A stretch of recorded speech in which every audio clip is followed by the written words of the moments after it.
Hello.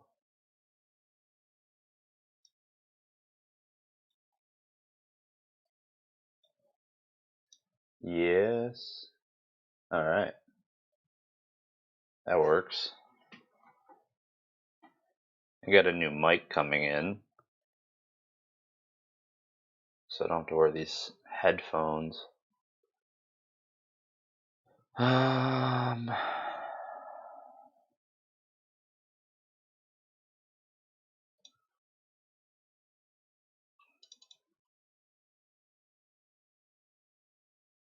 Start up the old MA3.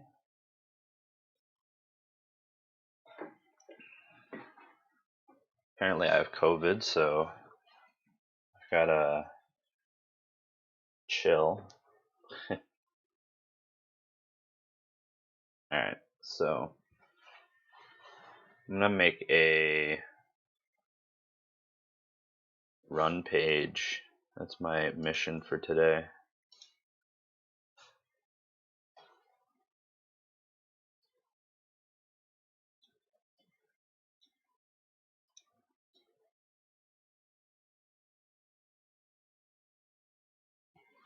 Alright,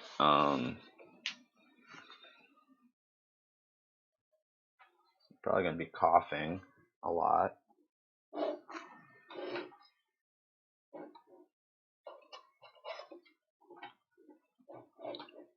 That's fun. Alright. Macros still work at least. Alright. Let's see what we can do.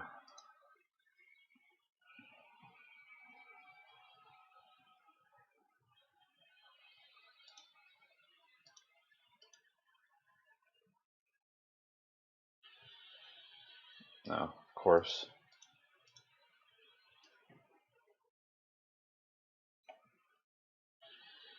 Put the wrong page on.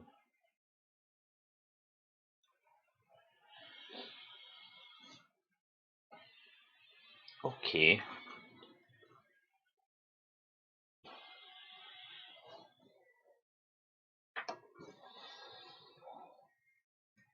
So,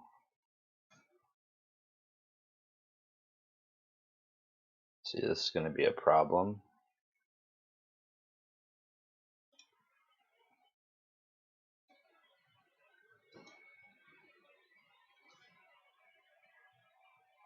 Huh.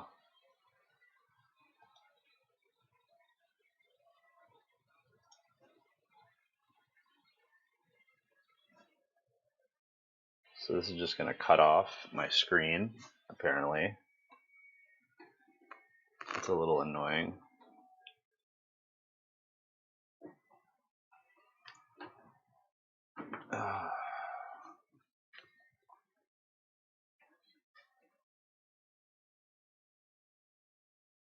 Okay, so where I last left off, I was trying to patch in more lights. I mean, this is primarily what I use.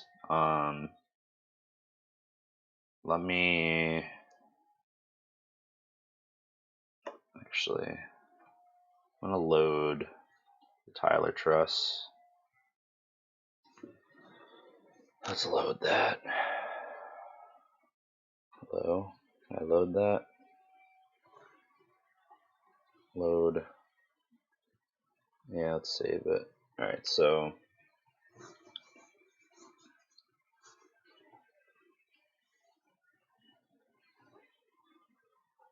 it's kind of annoying. Why does the screen...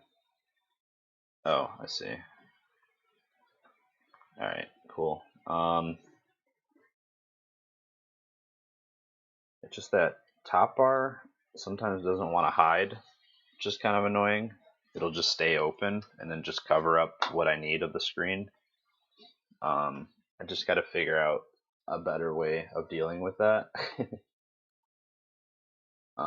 In case that happens while I'm actually working, that'd be kind of annoying.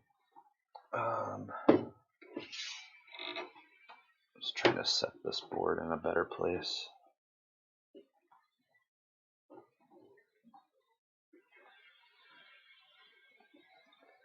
Okay, so shapers ended up not really using, but I'll just keep it there.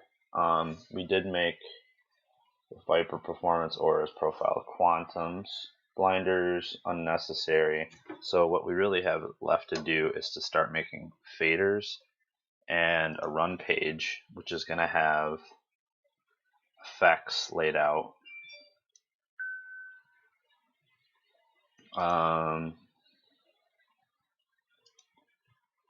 Have it as executors.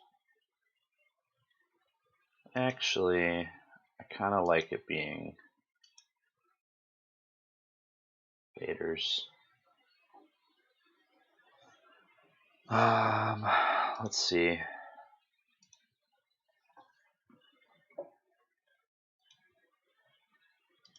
And then I'm going to copy this over to the other page on the other side. It should be referencing the same one, so if I save it to there, it should also be saving it to the other one.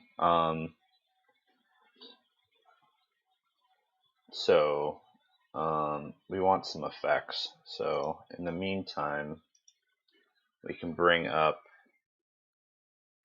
an effect preset.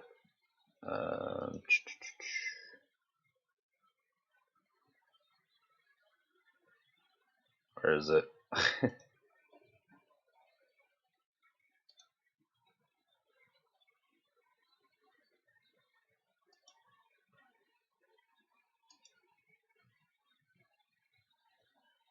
Is it pools?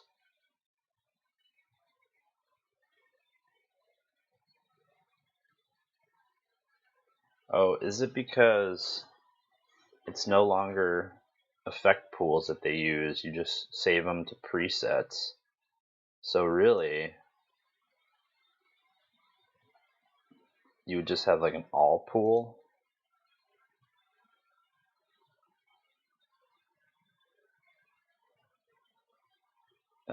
It's confusing.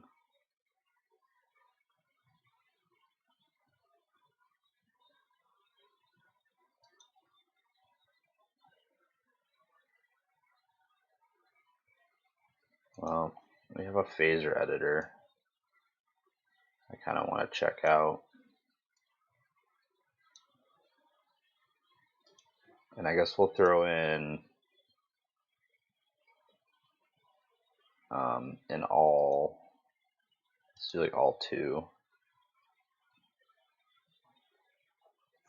And then I'm sure I'm going to have dimmer effects,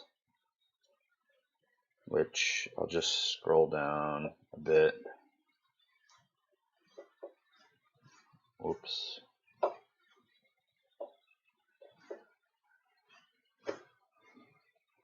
And then I'm probably going to have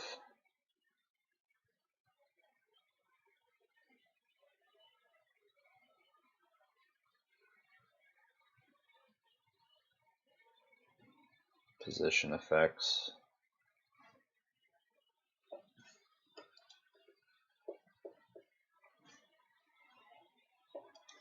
All right.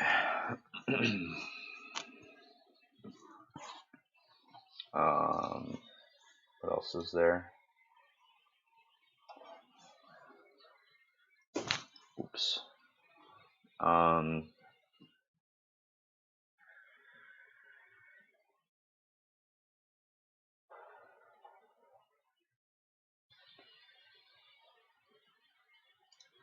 Okay. This is all just different to me. Because effects usually, I'm used to them being done differently. With the MA2.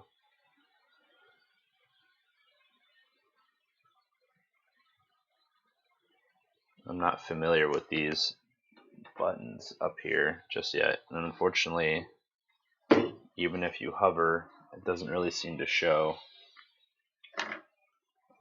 I need this board to sit on here a little better. Alright, cool.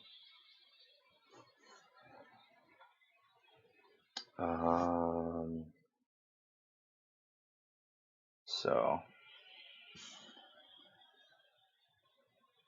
it's gonna suck because I want to show a screen. Oh my god.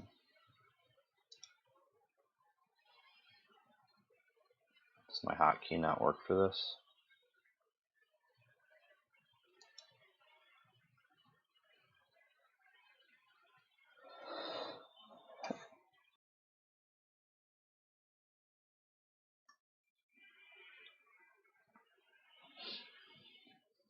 Alrighty. So I guess I'll just keep you in 3D view to sort of see it. It would be nice just to record all windows and then edit this so it can actually be seen, but whatever.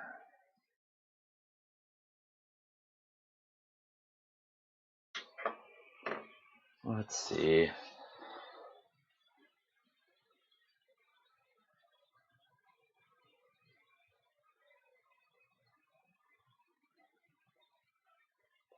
We can just do like a simple dimmer effect. So let's just do a simple one. Let's start with all these guys, and let's add it. And can we just add it to this?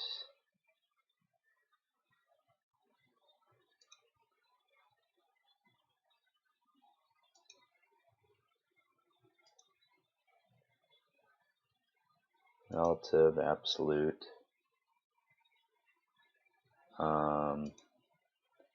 delete,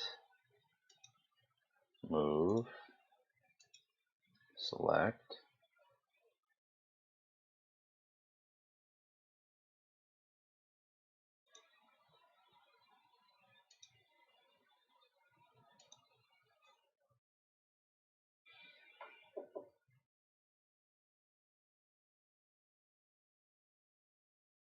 Oh, well, I already know I'm doing this wrong.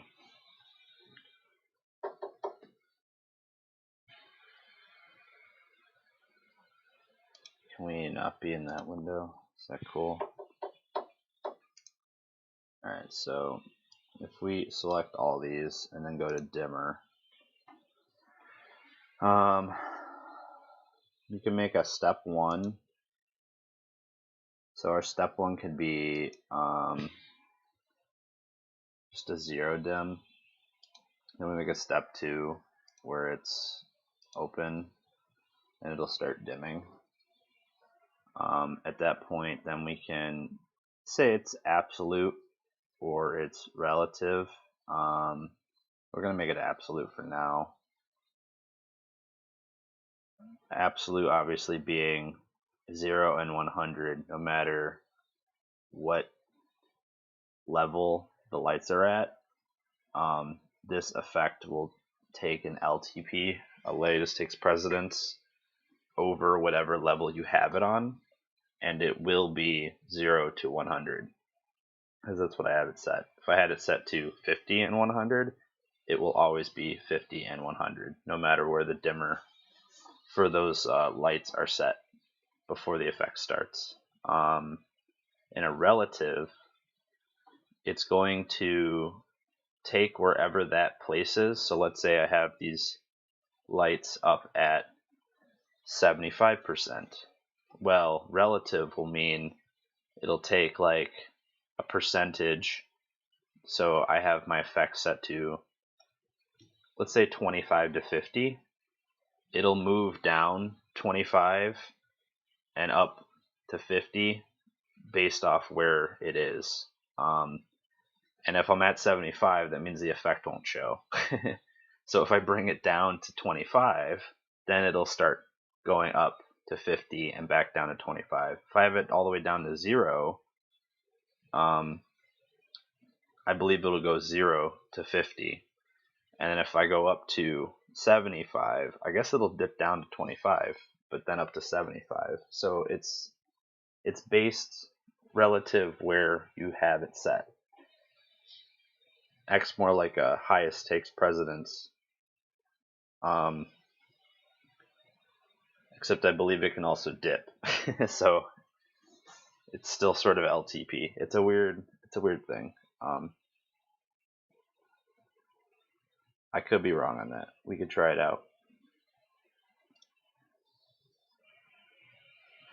So over here, I'm making my second step. We can now play with fade, delay, the speed, the phase, all that stuff. A nice simple effect could be we can do a through 360 and it'll do like a nice chase. I can change that phase and it'll change how it reacts.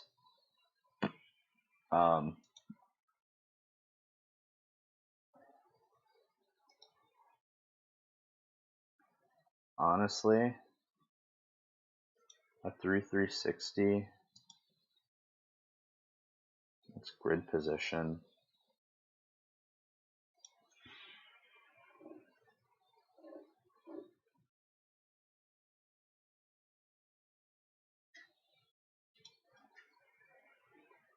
Play with the width. This is how long the effect stays, or it can be really staccato.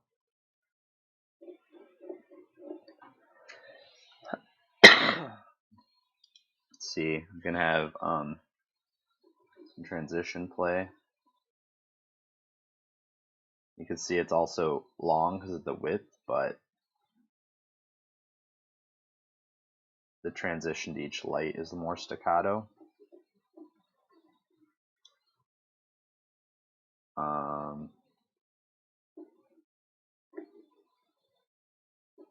Oh, decelerate, that's all going to be with moving heads.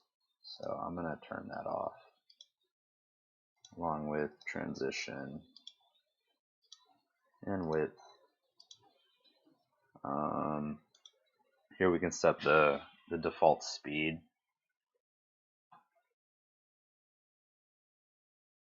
So what I'm actually trying to do, because I know these lights have parts, and I haven't actually made parts for them. So we can do like 501.1 through 501.4. Yes, please. Will that actually store?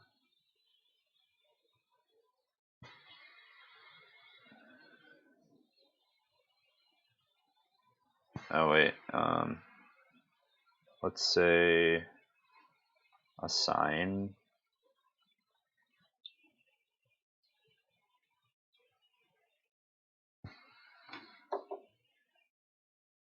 Those didn't show up. Okay, so 501 through.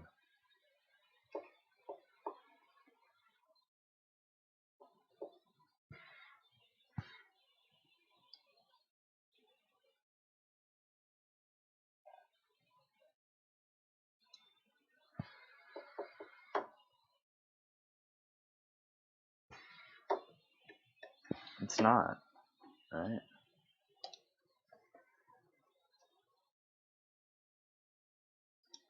Yeah, it's got 4 subfixtures.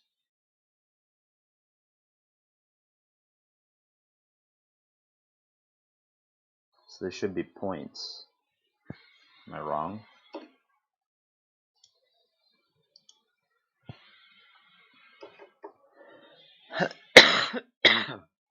Point 1.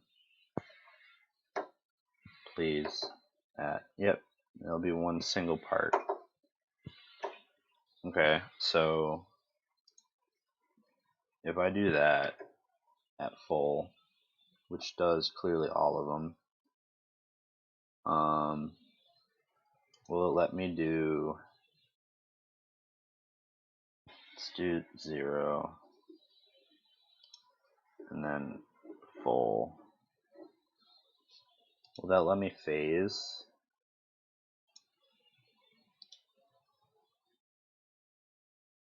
No.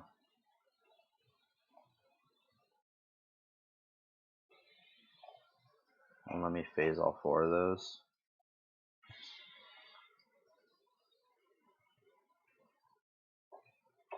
Okay, so what if I say 501.1 through 501.4 at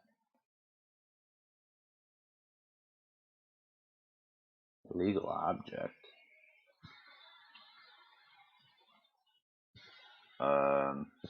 Okay. So why is that?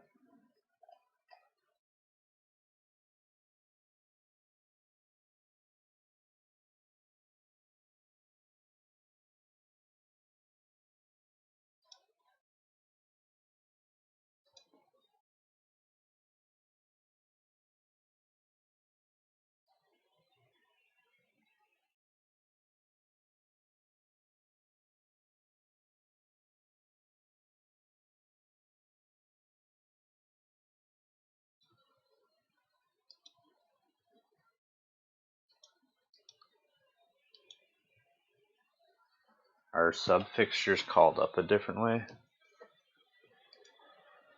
I think it's time for me to find out.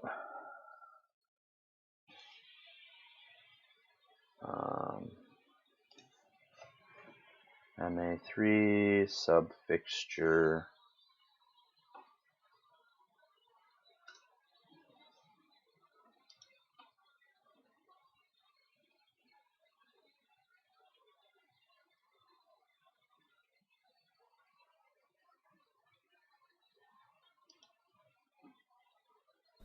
Hello, this is Daniel from MA Tech Support. Welcome to our GrandMA 3 tips and tricks video. Today let's talk about the placement of the buttons for the fixture selection, so the next and the previous button for example, which are placed next to the dual encoders now.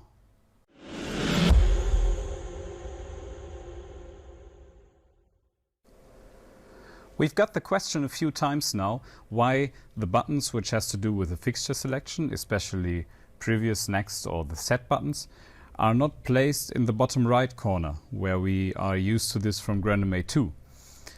The reason is that we have restructured the whole button layout a little bit to create logical blocks of buttons. And one logical block is especially this one with the set, previous and next button, as well as the up and down button and the cell fix button. So all buttons which have to do with the fixture selection. They are placed right next to the dual encoders. That has the advantage that when you're working with a fixture selection, you can use the left hand to navigate in your fixture selection, so to press next, previous, set and so on.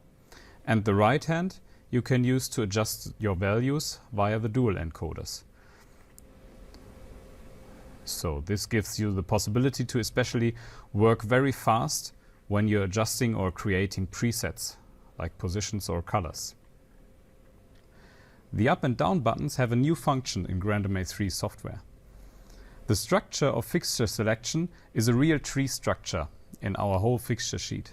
So that means especially when we are dealing with subfixtures and different levels of subfixtures, we can use this tree structure very good.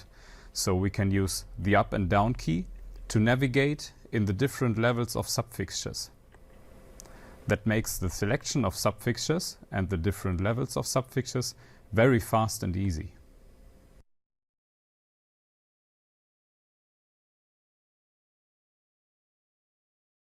So supposedly it's supposed to help. That's what they said. So maybe I just need to select that.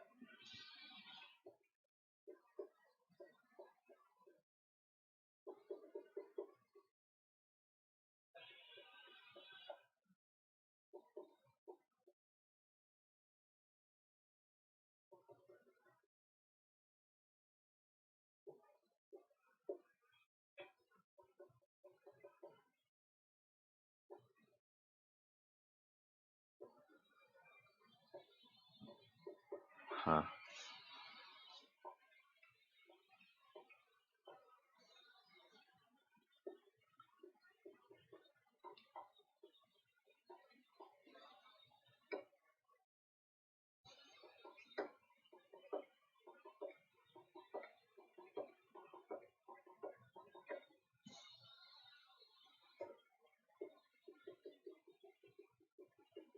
can do shuffle.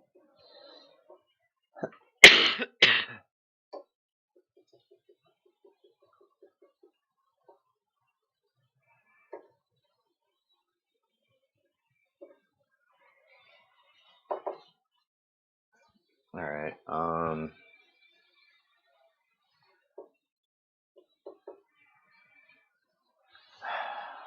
Sub fixtures. Guess we do a bit more research here.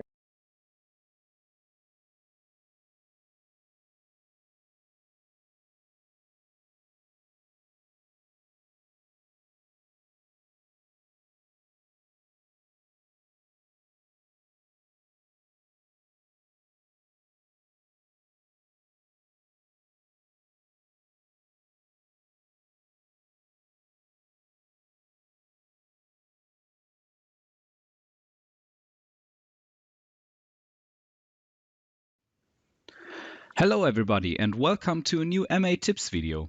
Today I would like to have a look at a first and very easy way to use the new phases in GrandMA 3.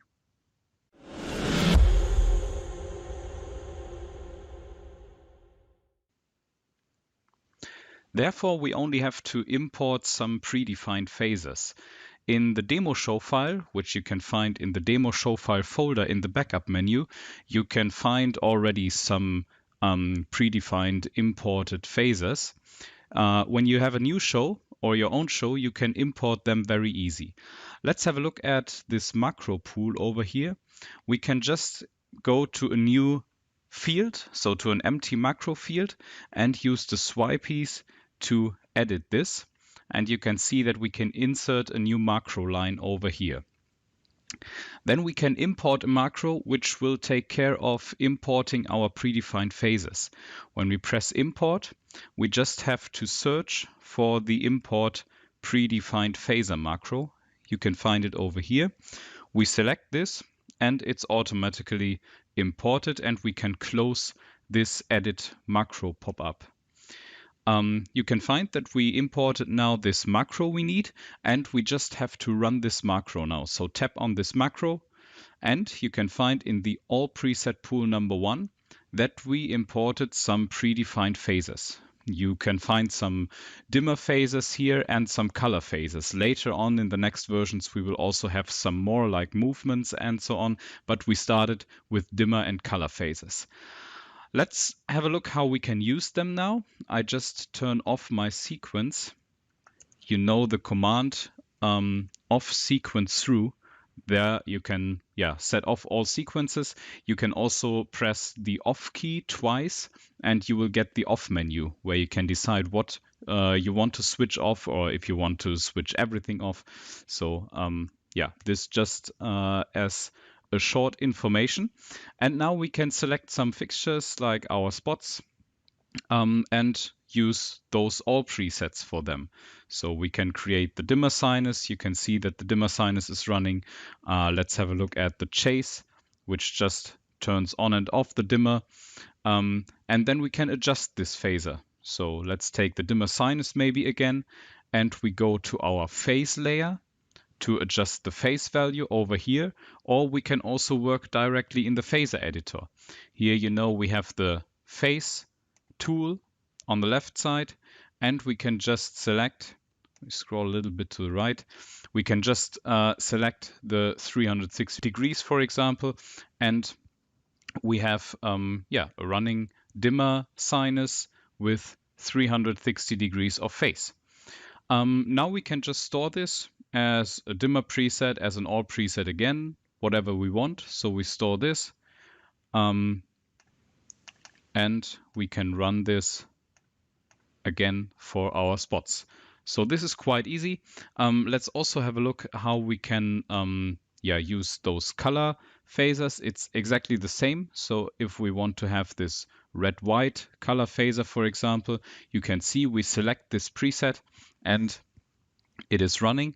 And again, we have the chance to adjust those values like a phase, a speed. So when we go in here, or the phaser editor again, we can give a phase of 270 degrees and we turn up the speed a little bit. So in the color feature group, we want to turn up the speed to a specific value. And then we can store it again as an all preset, and we stored our own phaser with our adjustments in the speed and in the phase to use it afterwards. So this is the first and easy way to use the phasers. In the next video, we will see how to create some movements on our own, which will be also very easy. So stay tuned, try this out, and see you next time. Alright, so I'm definitely going to do that. Might as well start just taking these tips and applying them to what we have. So yeah, everything saves to rather the attribute, or you can have an all menu. They have 5 of them, so you could have an all just for effects, but they no longer have an effects menu. So I guess it's to help you organize them if you want to, or have them all together, or have different lists. I mean, obviously your lists go on a lot. I think you have like 999 or more. I think you have a lot more on each page or each pool. So so we could put some macros in here, and boom. And then we could put what else did he put in? There's the phaser there. Oh, there is a phaser page I could just use. So I'll just store this. And then let's check out the phaser page. So there's an all. Let's change this to I don't want to edit the name.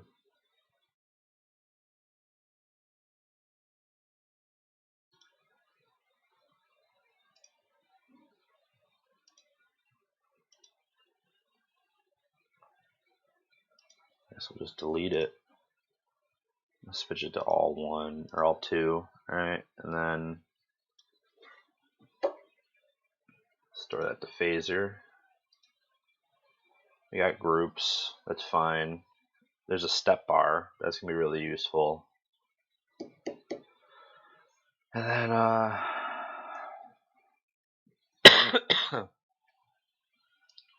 honestly, I'm gonna make this smaller and then throw the 3D in here just so we have it.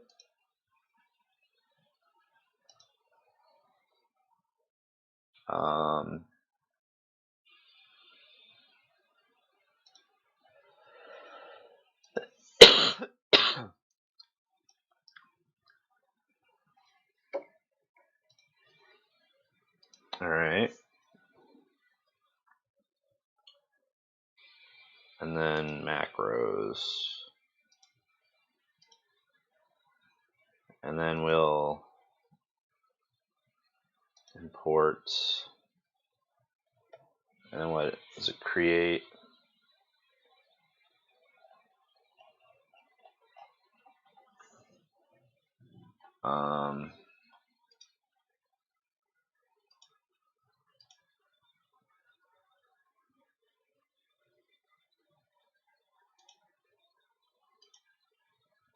Import predefined phaser.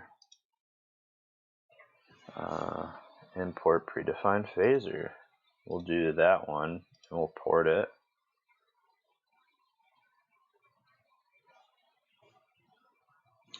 Cool. We'll go ahead and do that. And targets already exist. We'll just insert. Oh, and it inserted into 1. That's probably the issue. Well, that sucks. Let's oops that.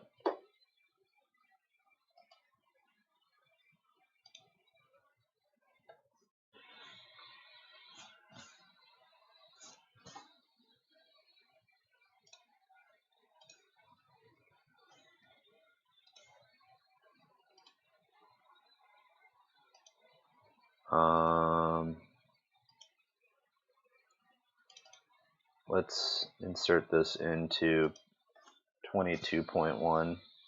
That was the issue right there. Oh, I didn't save that. 22, enter. There we go. Alright, now if we do it, boom. I think it screwed up my other list, honestly.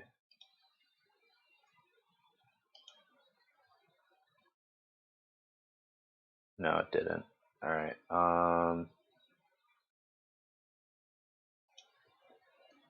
cool. Alright, so we have that. That still exists. Let's store that. Boom. Boom. Alright, cool.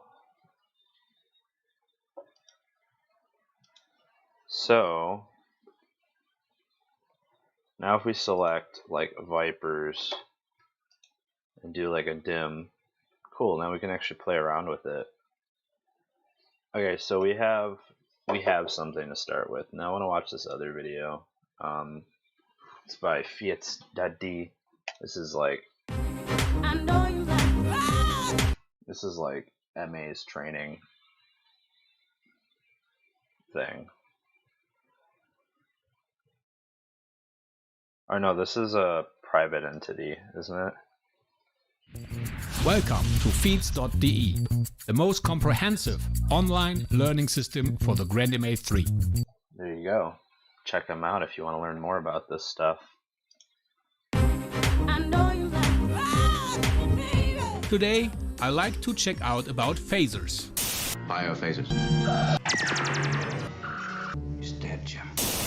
That's exactly what I always thought of when someone's talking about phasers. I don't know what exactly was thought at MA, but phaser is now the name for automated parameters at the GrandMA 3. The new phaser editor is a powerful tool for programming dynamic effects. In this video, I will talk about basic functions of phasers and about phasers that are created from presets. A multitude of steps can be used and easily edited with a graphical user interface. I will also give a short introduction to the tools that can be used to precisely set the crossfades. Basically, you should recognize that a phaser is not a simple effect, but rather a preset that has different levels. In most cases, a preset has a fixed value, for example for color or position. The value is then fixed. 3 colors are shown for this preset, and by the 3 pink dots I can see that this is a multi-level preset. That means a phaser. For example, a moving phaser can be quickly created in the phaser editor.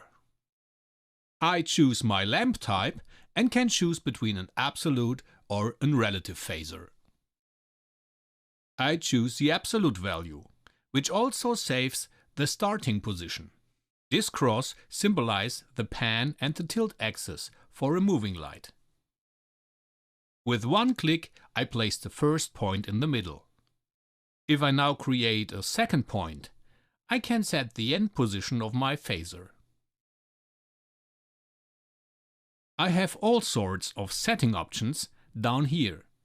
First of all, I slow down my phaser with a speed encoder. I now store it at tilt move and label it.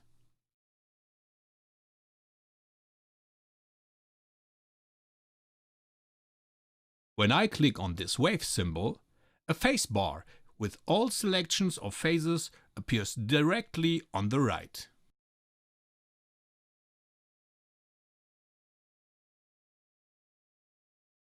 I choose the selection tool again and select the start and the end point. Now I can use the rotation tool to make a pawn move out of it. With the move tool, I can then position and enlarge them precisely. Precisely.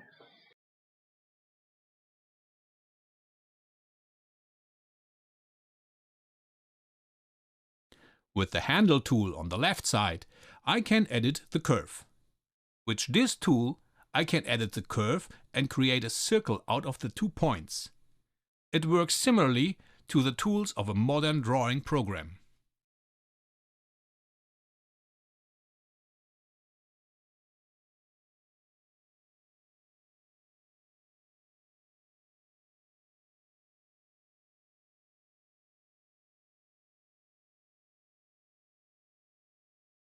And just like a preset, I can now start this phaser.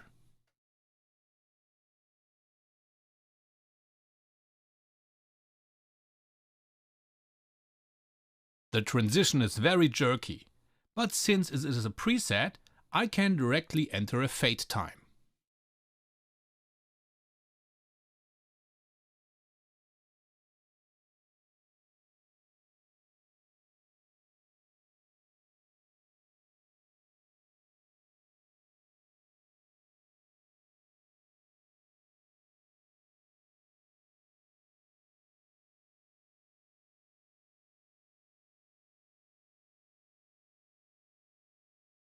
So I can easily set an absolute or relative point in the grid. But only the selected points are processed.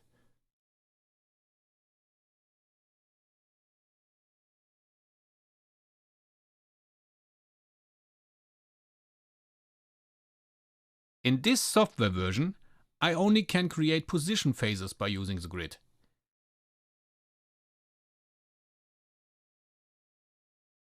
Individual steps can be deleted.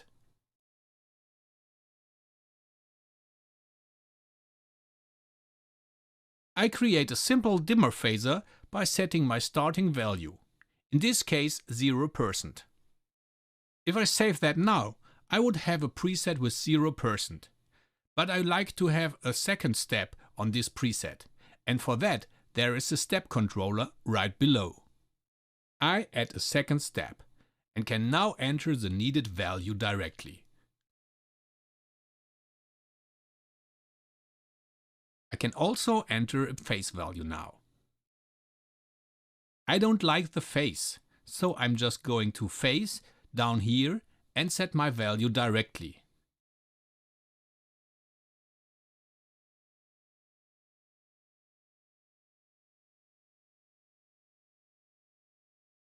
Here I can also set the transition.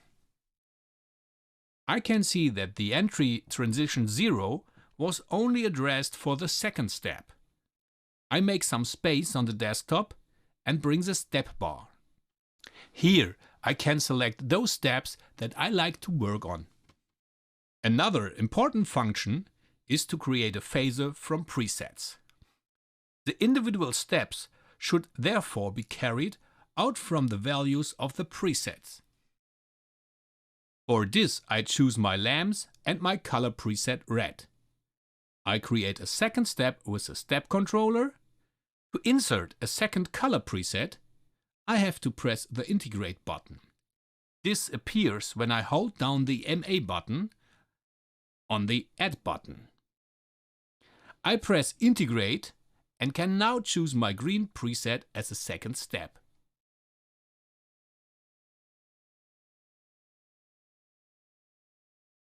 I still set the transition to 0 and save this phaser.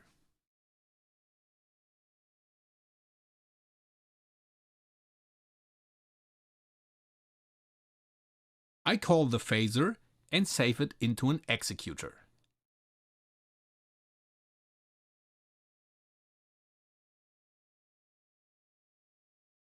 The phaser will now run from the executor, and the values come from the color presets. Now I choose my spots again and the color preset for blue. If I now save this to the green preset with Store and Merge, my color will also change in the executor. A very important function for me.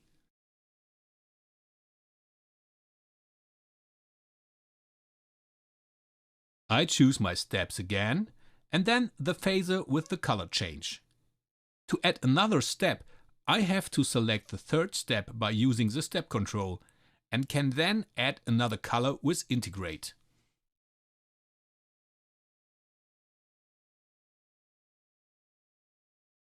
And can then also change the transition. I only have to add the new step to the phaser with merge,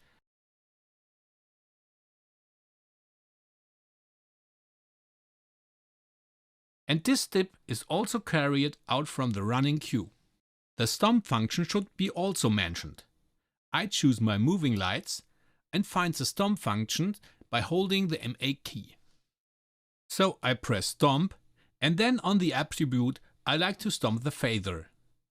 The phaser stops automatically and keeps the current value. If I press clear, the phaser will be executed again because it runs out of the sequence. The flyout is probably the best known standard effect that consists from several attributes. The effect needs 4 simple presets: lower position, upper position, lamp off and lamp on. The first step is lower position and lamp off. Now the second step,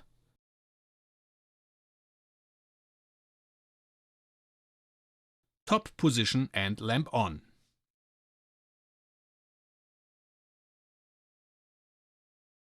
Select both steps.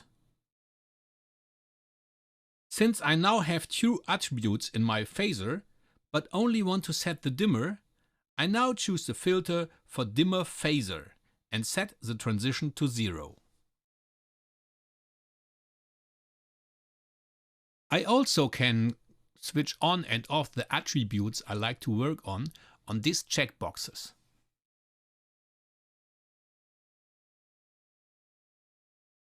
Filter back to normal, and now the speed to 20. And for that the rewind is faster in the dark, I change the width for step 1 to 30.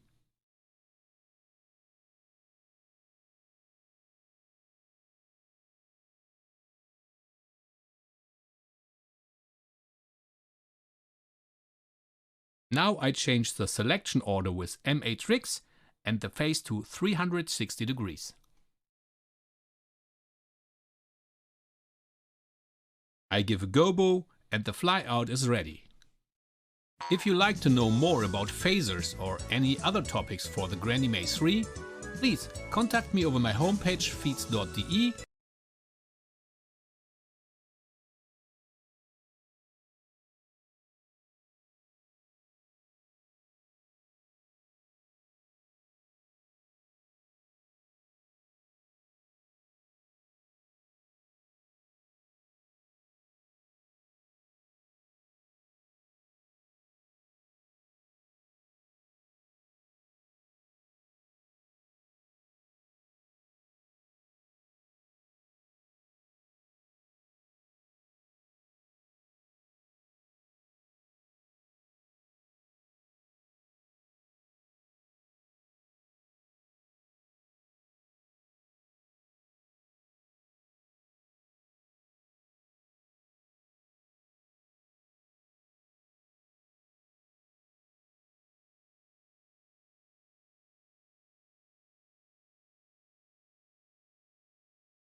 The stomp function should be also known standard effect.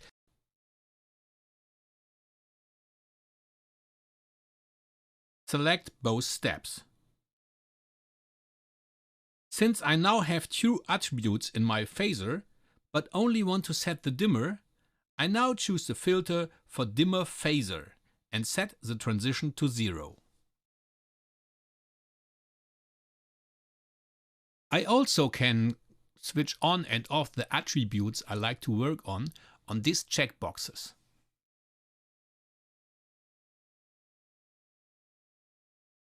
Filter back to normal and now the speed to 20.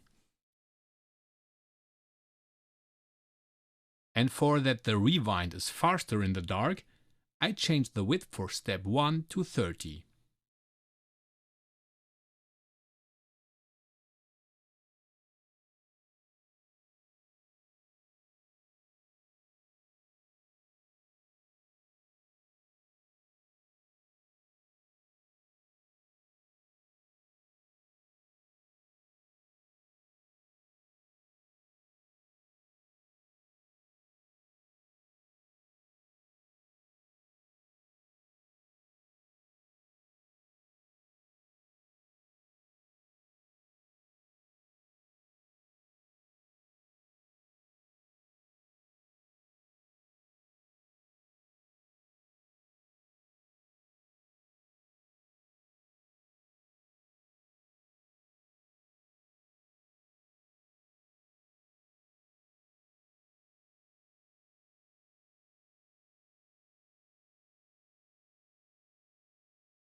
Now I change the selection order with matrix and the phase to 360 degrees.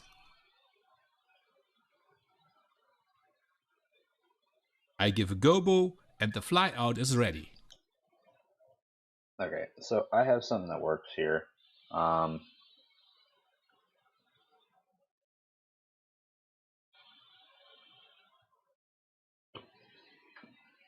The question is if I want to break it up into a matrix. So I know I was just mute that whole time, but whatever. I'm sitting here just messing with this. Can make it from scratch, but the pre-made is actually pretty decent.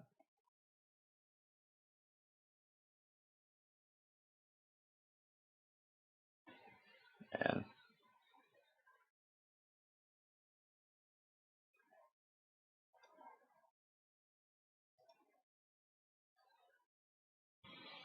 my problem is all these attributes are selected that I don't want.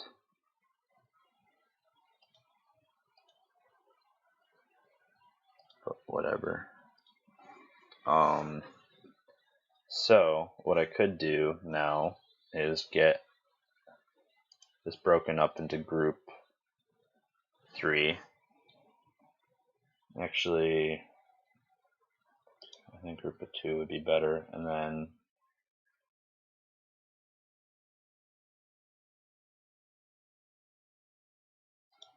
is there really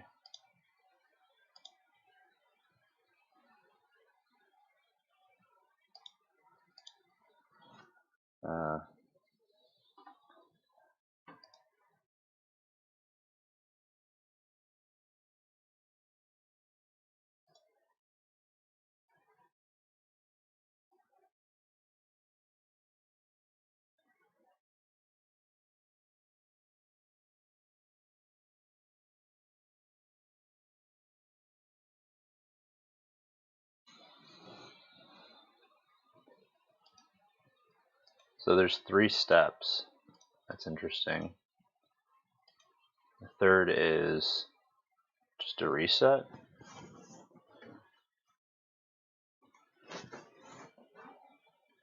I mean, it could just be 2 steps, honestly. I don't know why there's a third.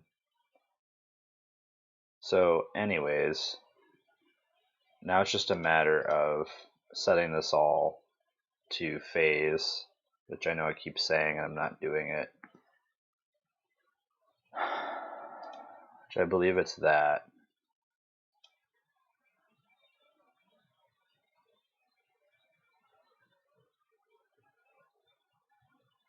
I totally lost how he did that.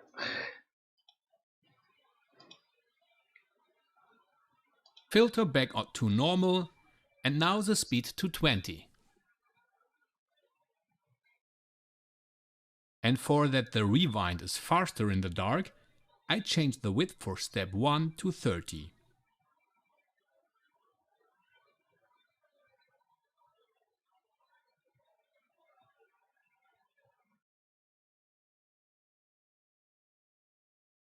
Now I change the selection order with matrix and the phase to 360 degrees.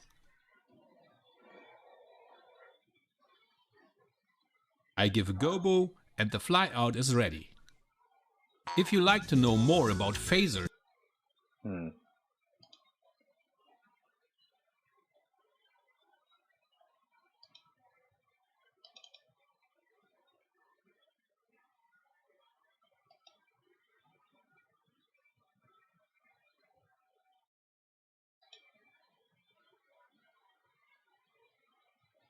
Oh, okay.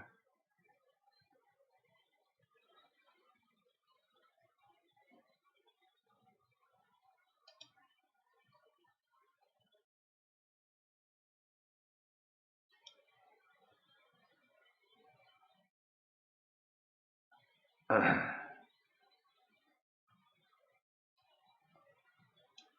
might be the problem.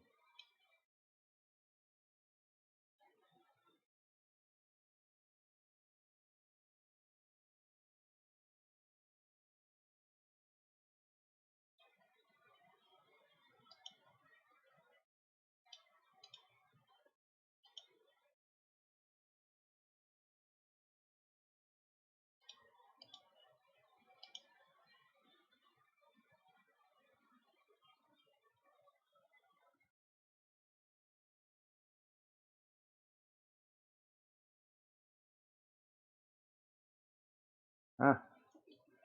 It's a thing. Be cool to make this winged. Will it let me?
Okay, so now we could store that.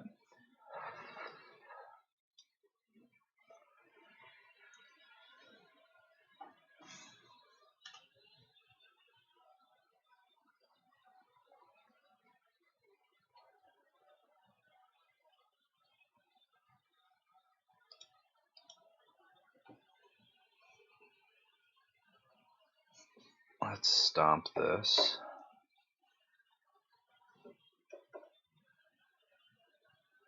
Oh, I just realized I only used.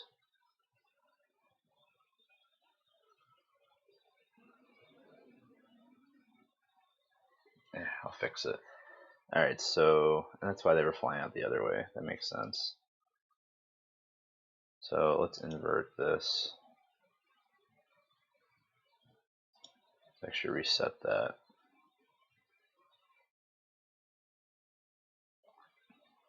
I'll go back to this. I'll make sure this part. I only want this one.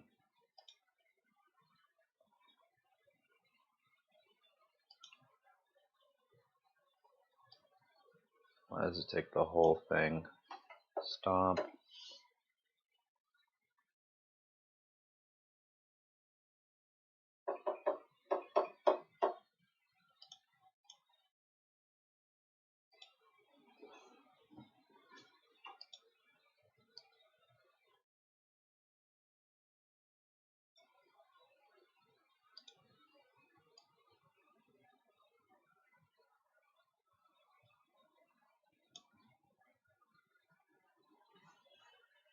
Alright. We have 8.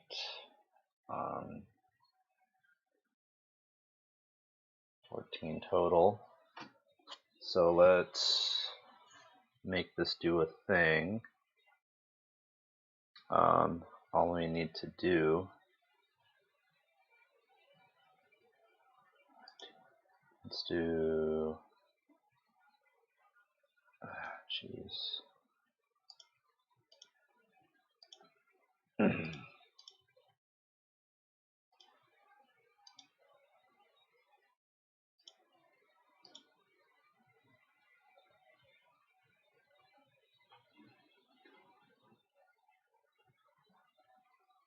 Cool. You could store this as a all Viper fly out.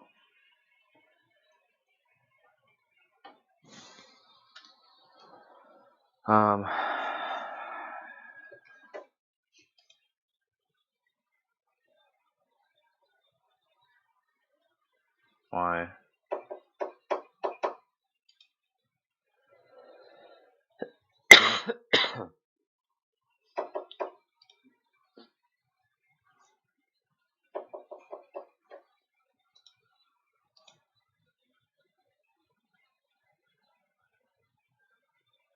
That's completely screwed up for no reason. Okay.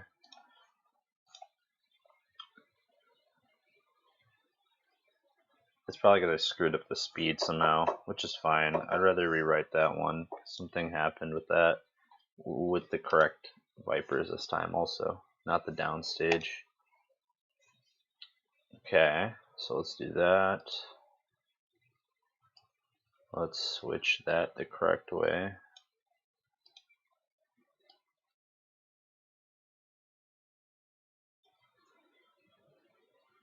Does a sweep. Gorgeous. And then we'll do a group of like 6. No, let's do a group of 8. Actually, we do a group of 4. What am I saying?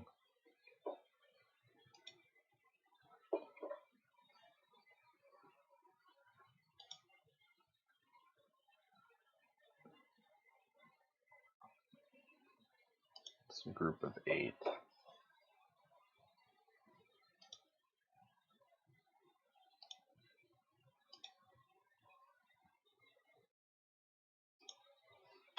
Group of 3. Just 1. Huh.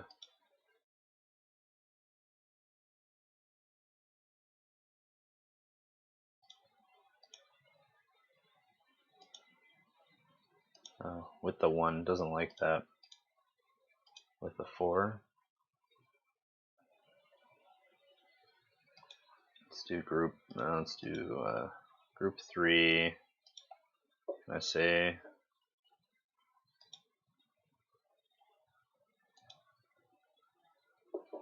Can't say with the 1. Yeah, it's just counterproductive with what it's trying to do.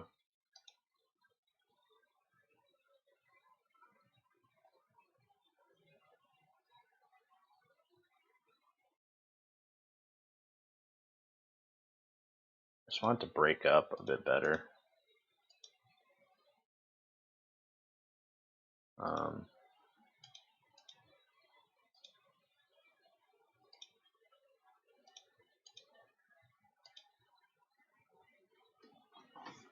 Yeah, I honestly like that more.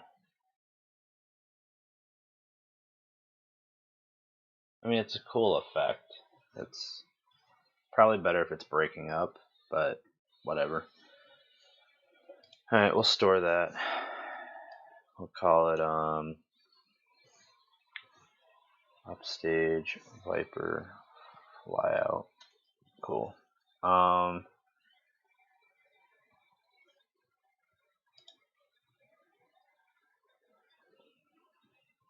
Let's stop that.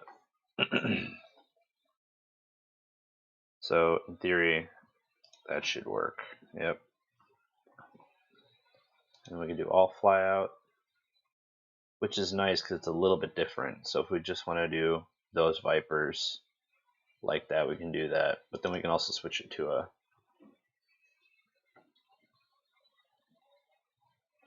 nice synced look.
Yeah, it's a cool look. Alright, auras. Oh yeah, I don't have auras. I still don't understand why my auras aren't showing up. There's got to be something weird with the patch on it.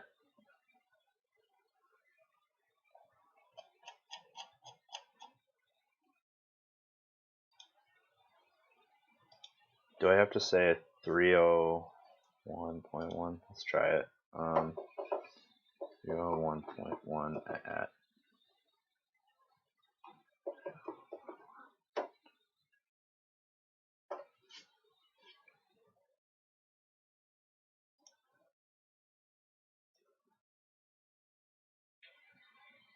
Just being weird.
Huh. Someone had this issue.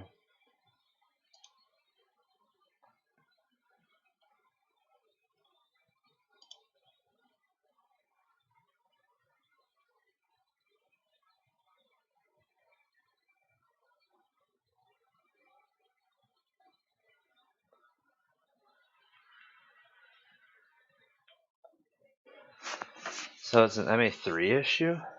So I'm sure if I put it in a capture, probably it'll work. I mean, luckily they're just my front light, so I don't really need them. It's something I can just program in the field. What other features can we find out?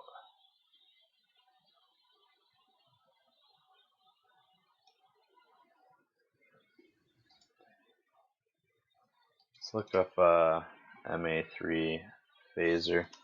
Now, I know we can do some color stuff. I'm getting ahead of myself here, but we have the quantums.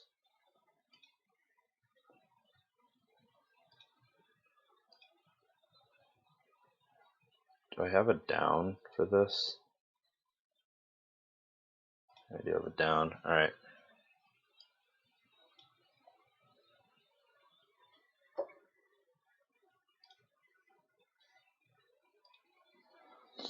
Alright,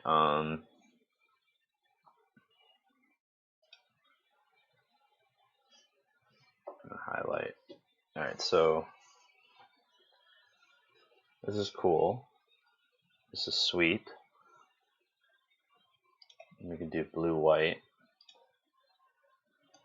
Now I think what would be cool is if I made a macro that lets me just change. So I can make a queue list. Oh, actually, let me think about it.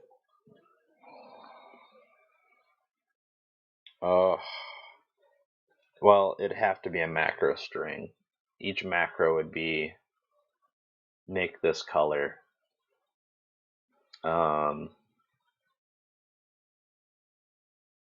Make this color and put it into the. It'd be a whole thing.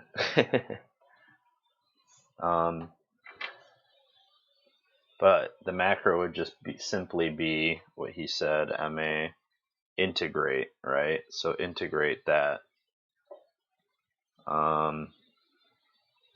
Let's see how easy it is.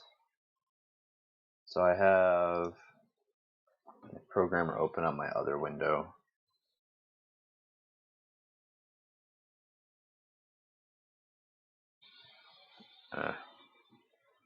Can't show it currently, but trust it's there.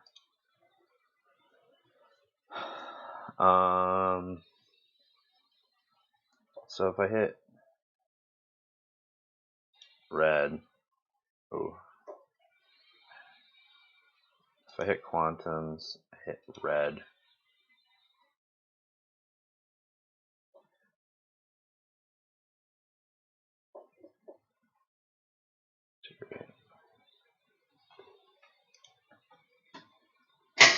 Oops. So here's my question. If I just select any color, because I'm in 2, it changes that now from the purple into whatever color I just selected. So that could be useful. But what if I want the first color changed? It's just a matter of turning that off. Let's do white, right? Base color is still magenta, right? Yeah, base color is still magenta. All right, what if I just select that then? I want to be red, pink and red.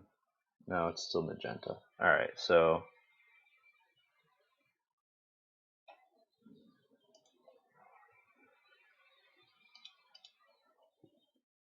yellow, red. It's always going to be magenta.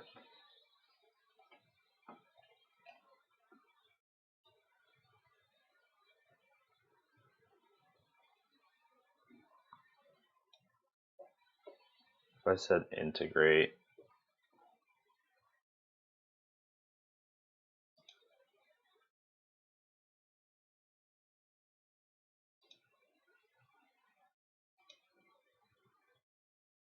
let's do red, white.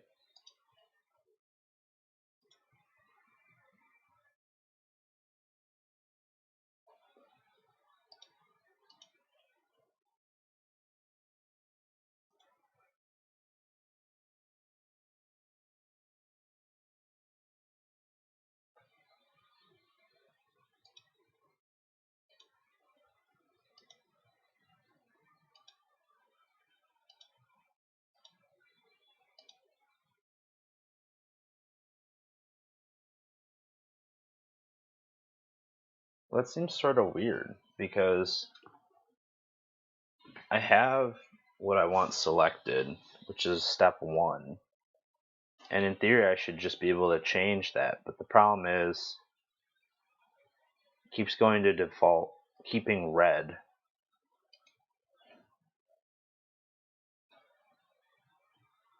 Red's always going to be the predefined, which is weird. It makes absolutely no sense.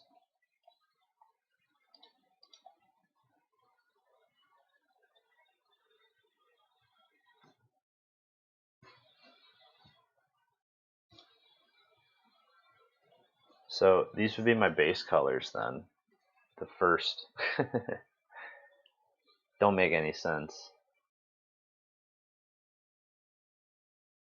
Which is fine, honestly. Like, I can make an effect that was just red with a chase. I would want one that's a white. I mean, ideally, I would like to just customly be able to pick 2 colors and then run that.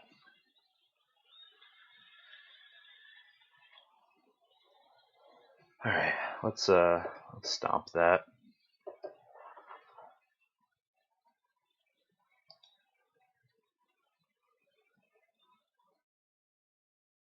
Stomp it, please.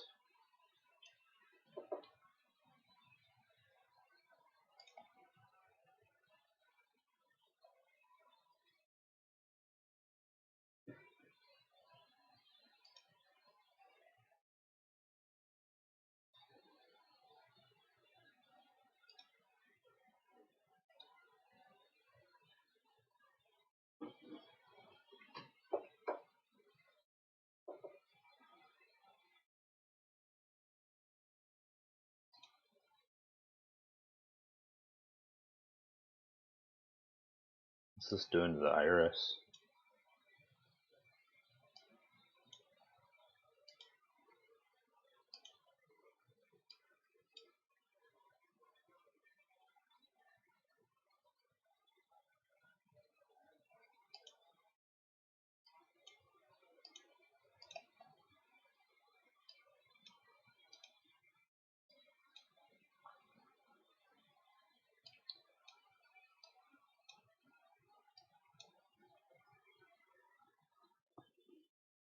I think the problem with this fixture is it's a focus zoom. Oh, it is a focus zoom. Okay, so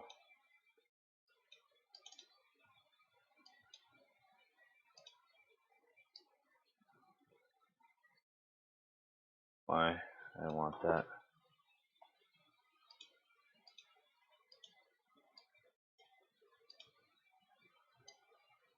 I want focus zoom.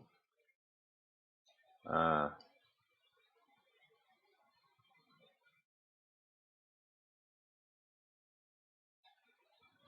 is that? Is it just by default? It always wants to do a pan tilt?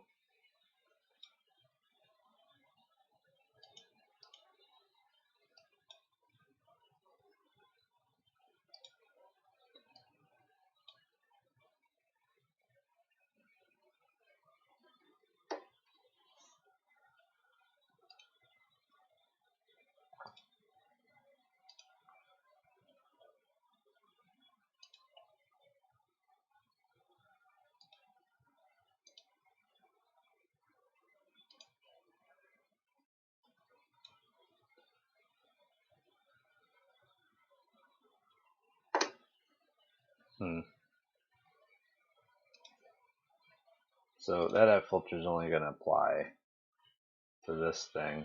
So I'll say select all. It's really only going to be useful for speeds. Let's stomp this. Let's do the blue-white thing again.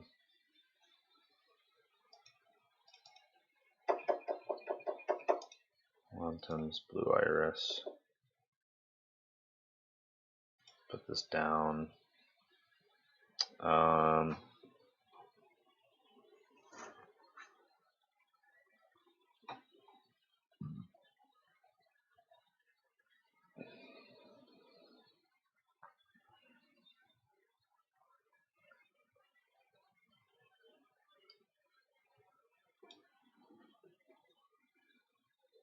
I think if we stick this in a phase, and then we're in 2 right now, so we can put the focus.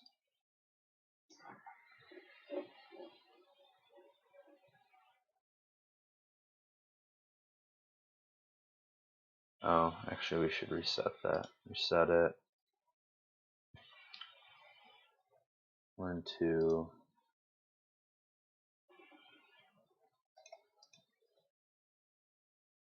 I don't want to put that in a phase.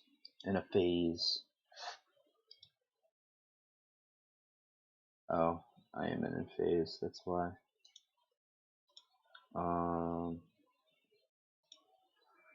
Is that full, and then put step bar 1 on. I'll put this on. Zoom tight. There we go. So now it's doing that. Now we can go 360. Now we can do some fun stuff. Here we go.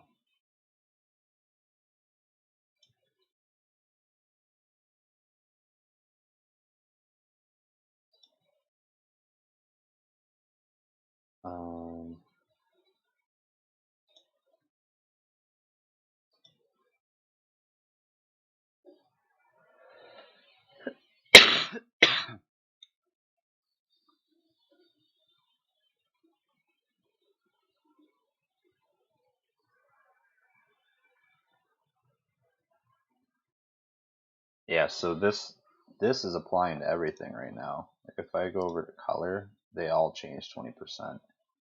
If I were to add the filter, then it would only apply to whatever I was applying it to.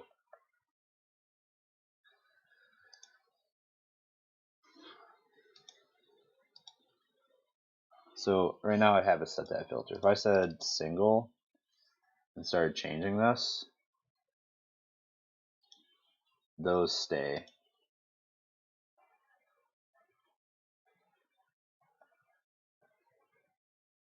And I don't want that because you can see it goes out of phase, which is not what I'm looking for. So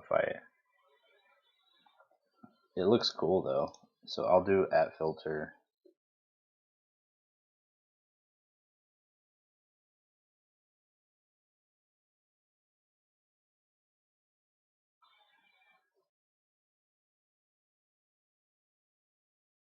I do want to switch this though, the other way around.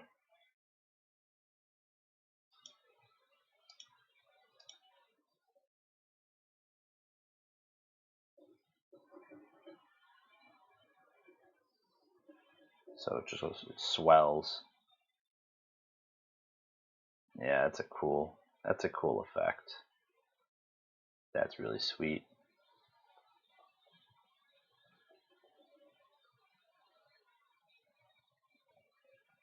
And we can make this even cooler. So if I reset this, apply a wing to it, see what happens.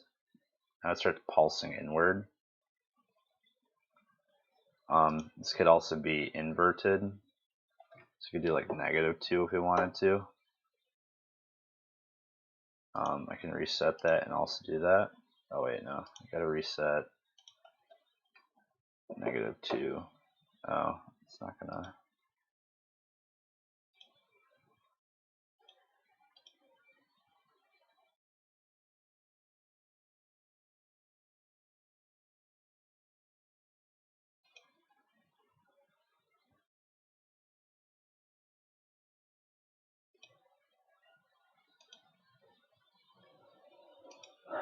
There we go. You just hit invert.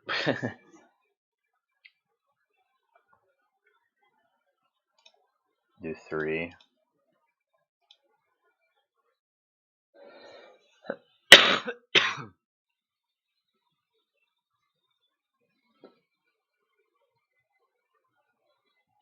And that's just with everything selected together. So if I do shuffle,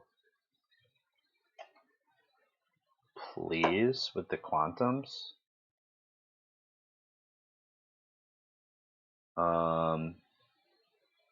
and then do 2, I can now apply that and it'll shuffle it all over the place. Now wing then isn't really all that useful, so we'll clear it.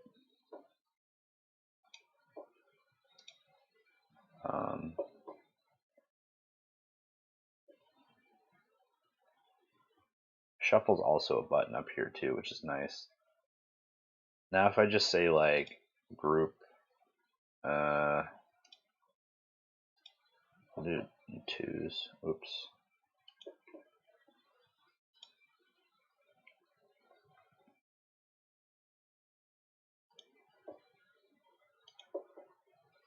I think if I now just do like that, there we go. Now it's in singles, and it's like a cool bubbly effect. Doing some sweet things. Now, because it's all in singles, the speed's gonna speed up a lot more just to hit this all.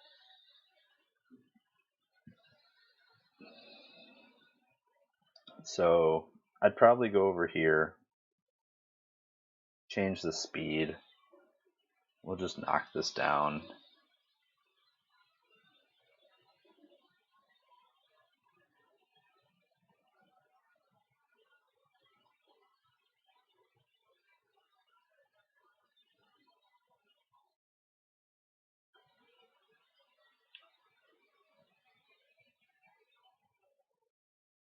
Probably 30 is a happy little medium for it. And store that as a wash bubble. effect.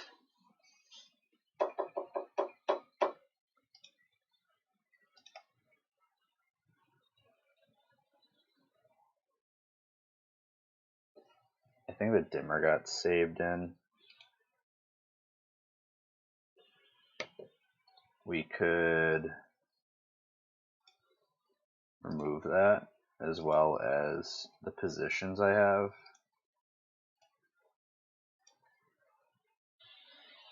And then update that.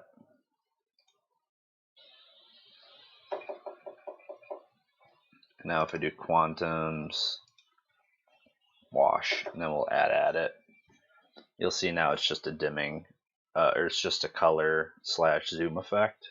So I'm not really screwing anything up, and I can be in this, I could stomp it, and just easily apply it back into it. So immediately I think the best thing to have, there's two methods that I like to light, using negators. So having all my fixtures on, and then just simply bringing in like an inhibitor in the form of like a group master, and then just building everything around that. That's one way you can light. The other way is what everybody knows, is just having single group cues that would be, you're just bringing a light up, and then you can just apply stuff to it. I think I'm going to do it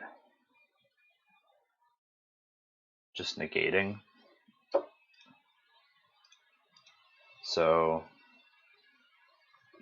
what I would have then is like a run. Look, so I'm going to bring up the quantums, vipers. You just bring up the whole. I'll bring them down. You can have them in a look, like blue or something.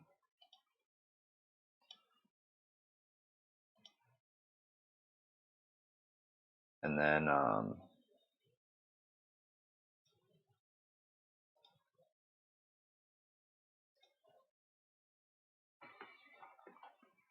we can store that. Did I really store that into 3D?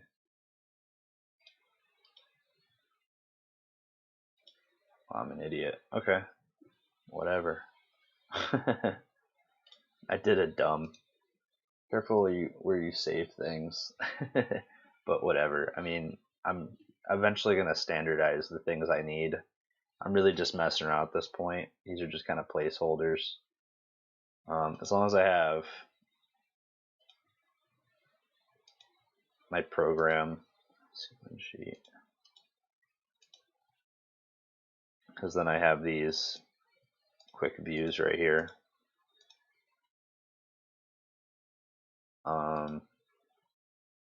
So we have a look. Let's go into run. I'm going to store it. Oh.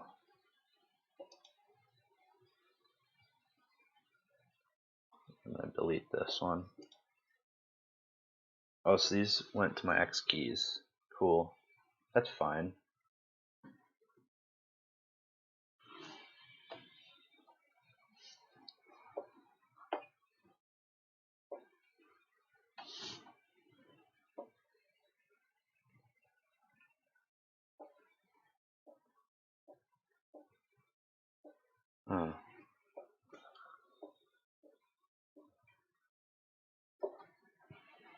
Cool. So at least we have a queue now. I can clear everything out and go. All right.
Fun rent.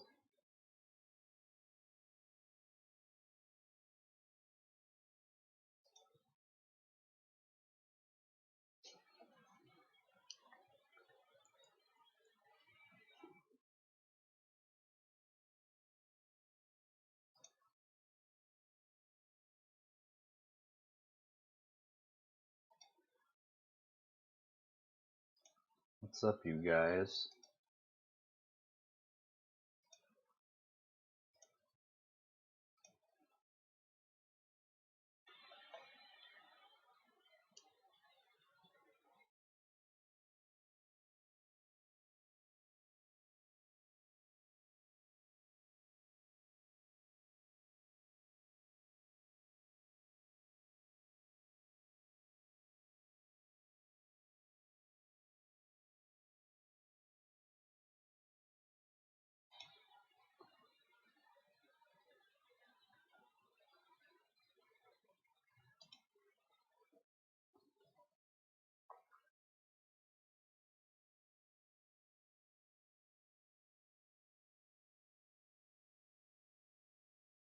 I don't know what those chats mean. Not gonna lie.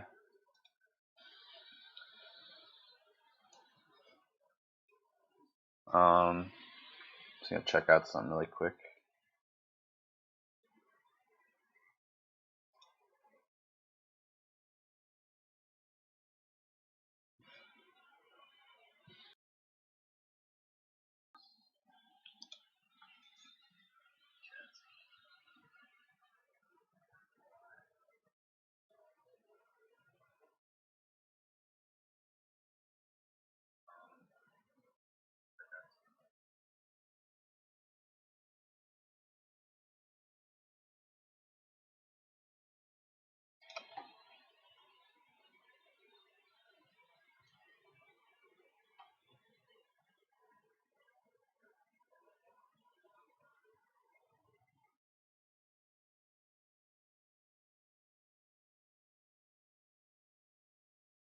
Oh no.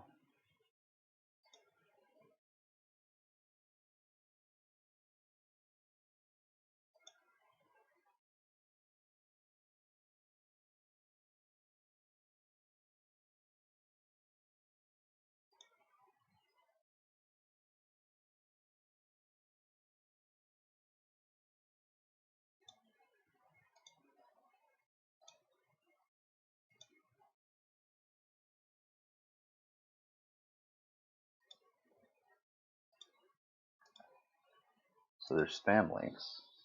I think I didn't click them.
Interesting. So apparently I should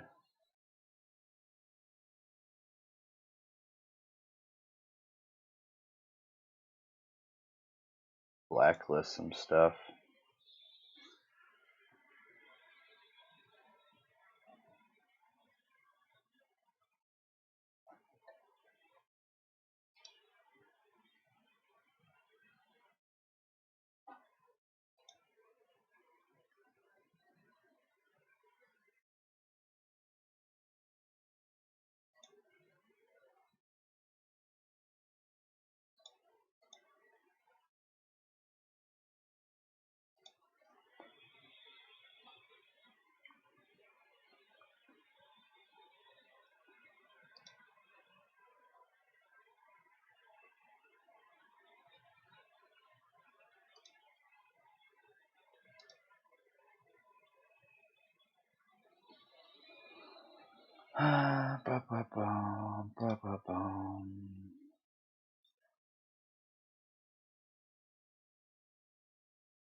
New spam comment called Yume.ng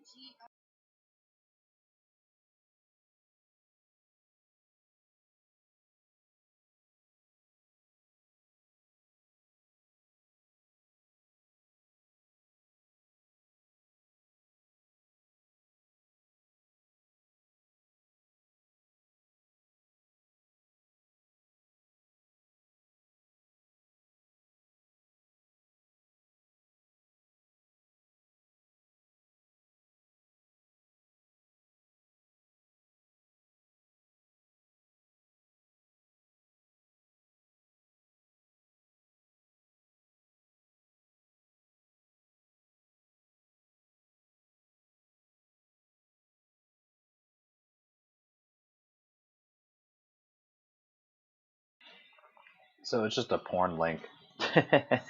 So I took that down and added it to a blacklist. There was a list some guy supplied of a whole bunch of common links that these bots try to post on your comments. So if I see more, I'll just keep adding them to the blacklist. Fun. Anyways, loving the first day experience on YouTube. You think you get people that are interested, and it's quite the opposite.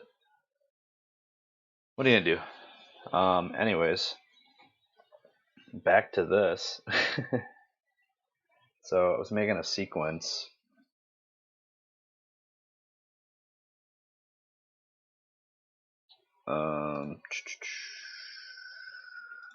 Display that. All right. So I have a playback now. Of course, it's not gonna work.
Okay, so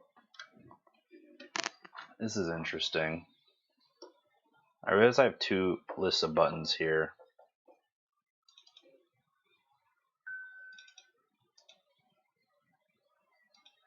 Why does it disappear?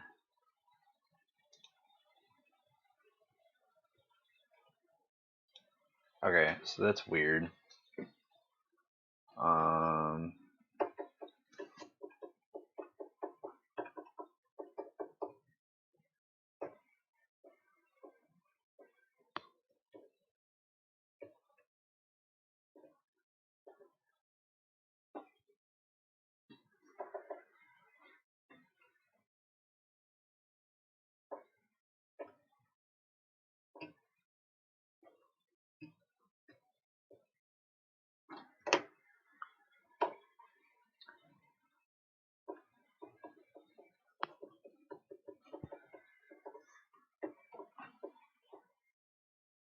I should probably open up page 3.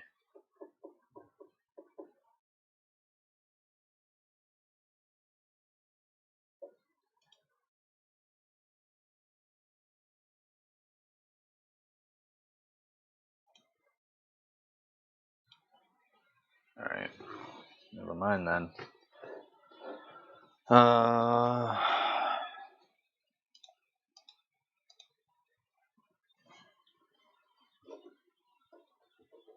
I don't know what happened to sequence. Turn that off. If I move this, actually, can we copy this to here? Yeah, that's what I want. It doesn't seem like the sequence doing anything, which is kind of annoying.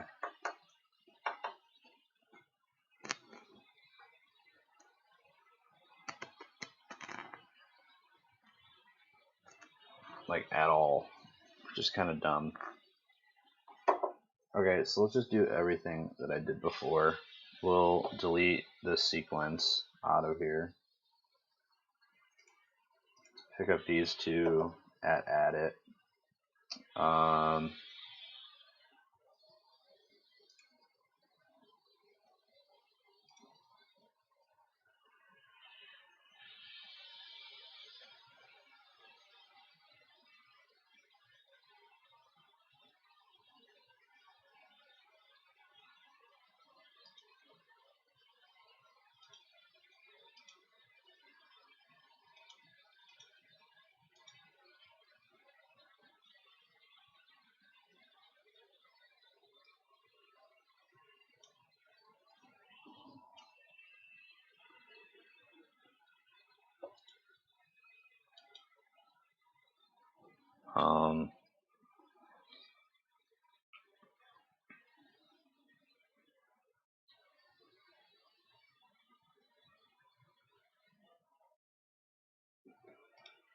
We got these two bad boys at.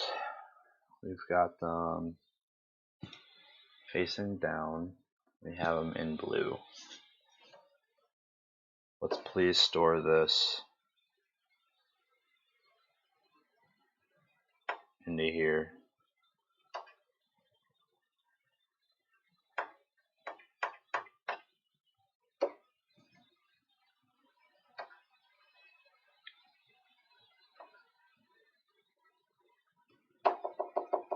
Cool.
Cool.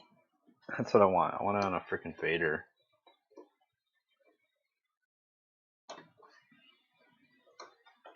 So these become different executors, and these all become their own executors. So everything just has a button now. Granted, I would want it to be go, but I think we're gonna mess with this a bit.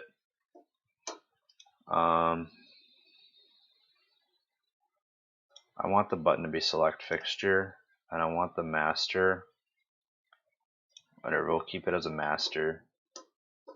And this will at least let us have a little bit of control.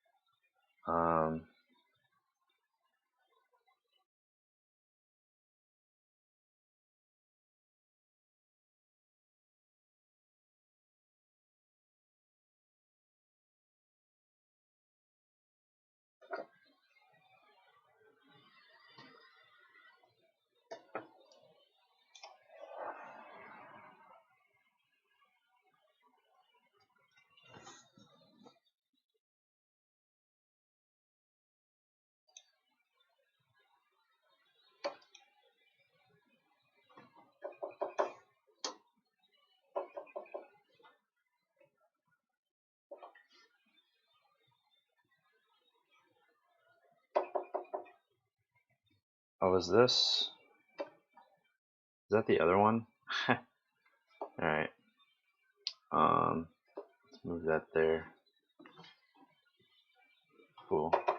So That was literally the queue. I don't know what happened. I must have accidentally created another one. That's probably why nothing worked. So now it's a select fixture for those. I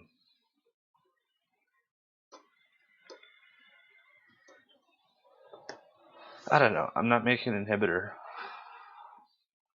right now. What I could do is create a second page here, and I will move this queue over to page 2, and then I will allow this to view page 2. So we'll actually be on page 1 creating our stuff.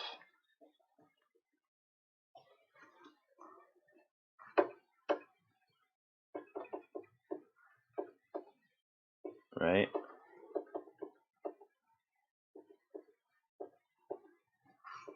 I don't know why numbers don't change when you switch pages. Kind of annoying. Is there any identification?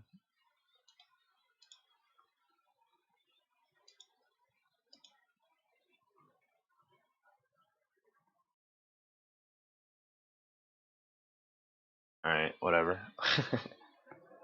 I do want to explore plugins for this eventually. I'm thinking I'm going to make that like a whole separate session where I'm just looking at plugins and trying it out, and then maybe even integrating it into this pump page.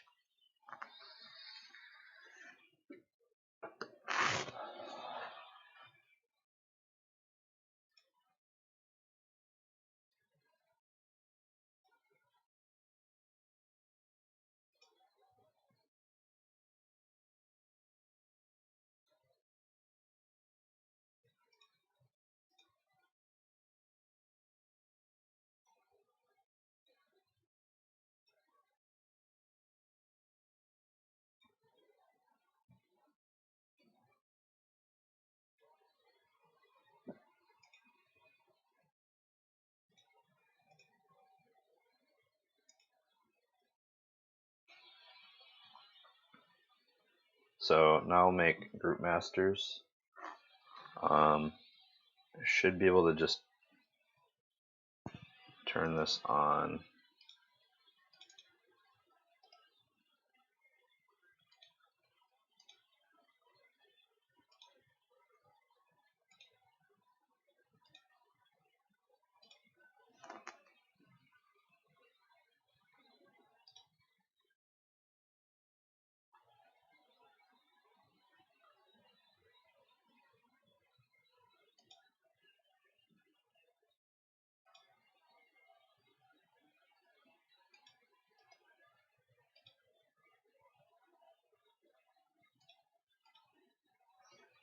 These not active. It's kind of annoying.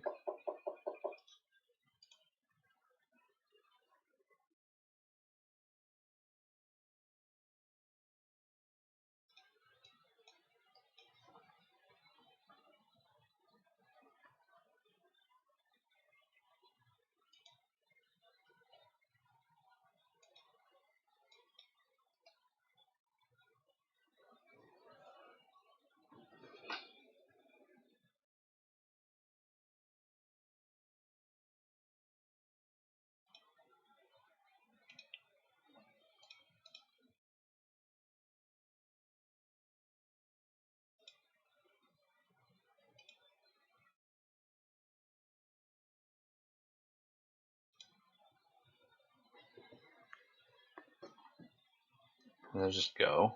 That'd be cool.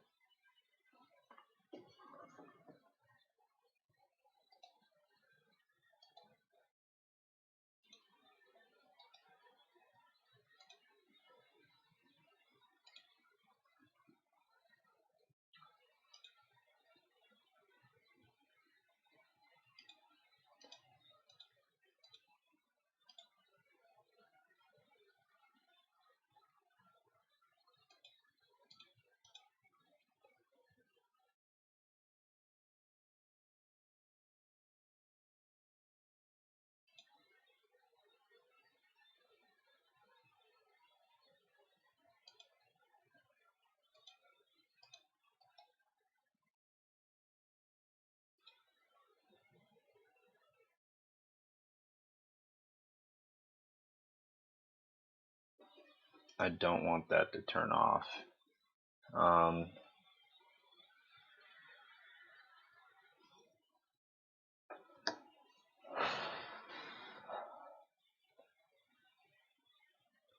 don't want it to stop. So now if I, I just want this on.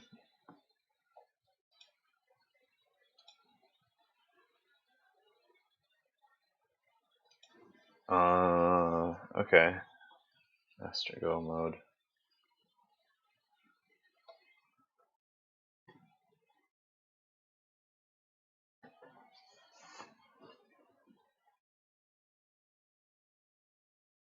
There's a lot more detail in here. It's kind of cool. You can really like make this do certain stuff. I mean, it's pretty much all the same, but like soft LTP, that's new. I don't know. It's pretty much all the same actually. It just looks different. Here, display mode.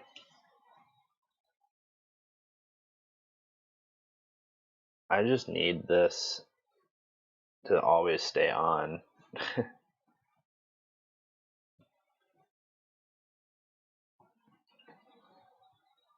Yeah, this is just turn on.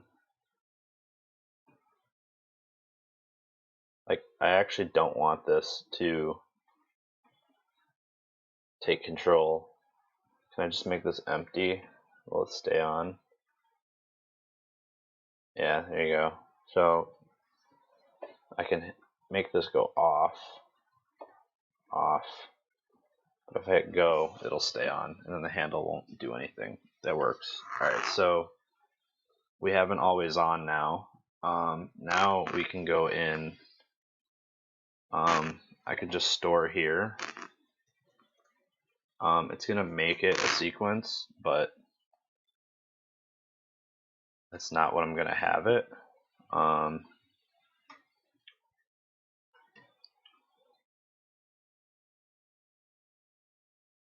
Ooh, now this is different.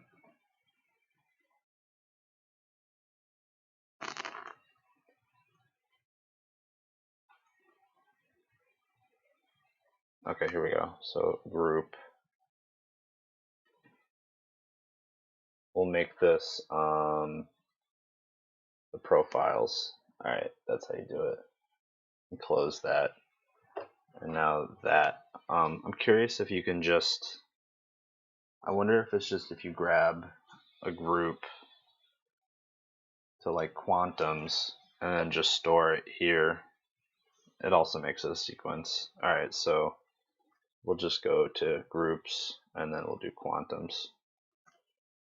So it's going to try to make a sequence every time. There's probably a way to do this, but now here we go. Now I got my two groups and they're toggles. That's fun. Let's change that. Handle. Let's make it a flash. We'll do this one. Make it a flash. Alright, so they're flashes. Honestly, I do want to play around with just temps because they are groups. Of course, that's not going to do anything.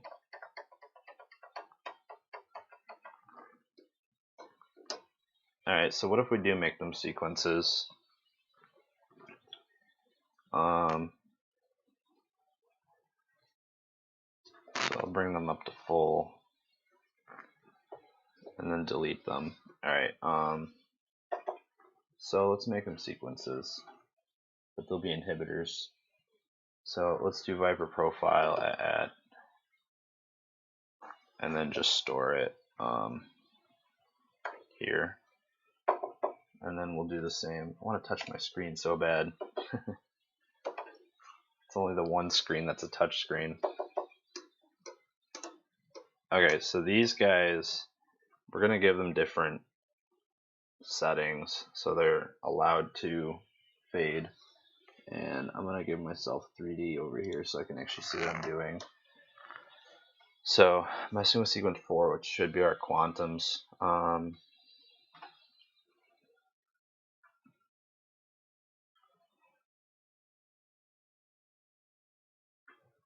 If I make these HTP,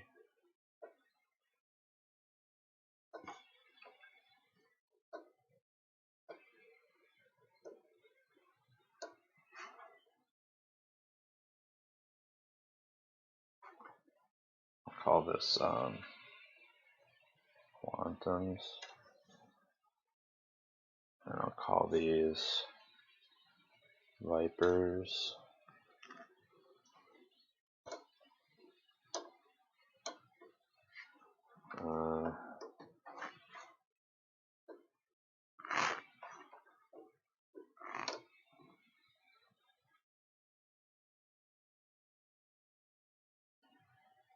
Can these be inhibitors? Because they can't be HTP.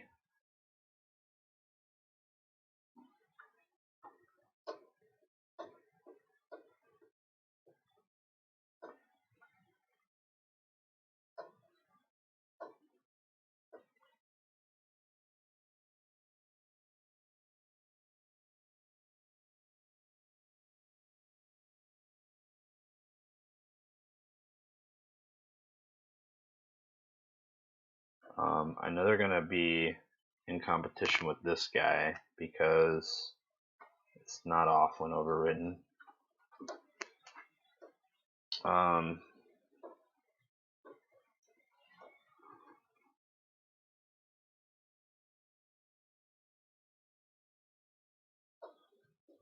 hmm.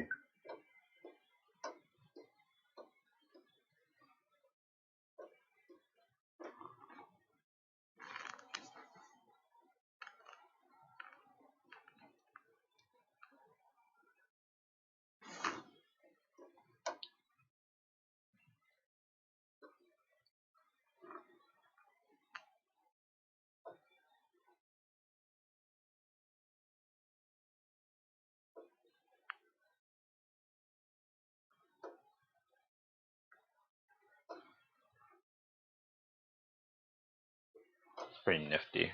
Customize a lot of the view.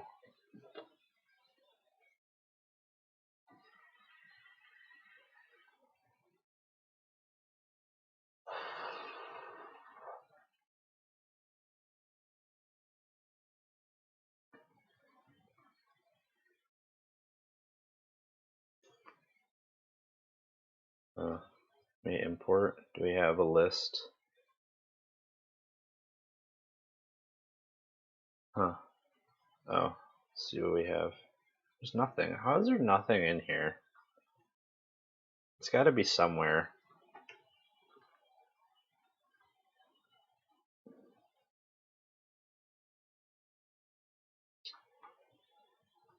It'd be cool to make some like custom stuff, but it's whatever.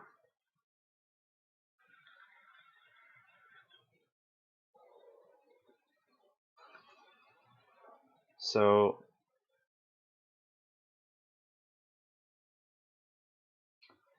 we're making this a master. Maybe that's their problem. Maybe we have to make the handle a we're making an X fader. That's not going to do anything because there's nothing there.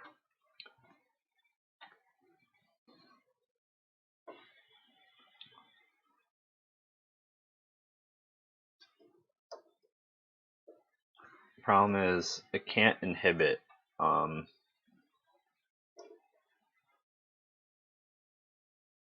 even if it's in highest ticks present. Well, that won't happen. That won't do anything. Here we go. Okay, so if you make it a super, it's an inhibitor. Cool.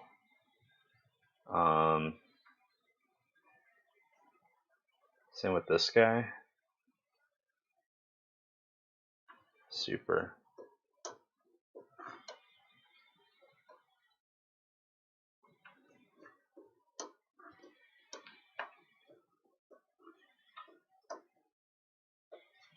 Oh, and soft LTP. Okay, so now they're inhibitors. It's possible that we probably want to return this to not off when overwritten.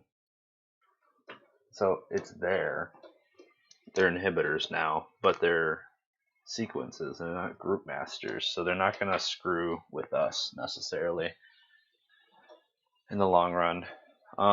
But I think because they're sequences, we should be able to put fade times on them as well.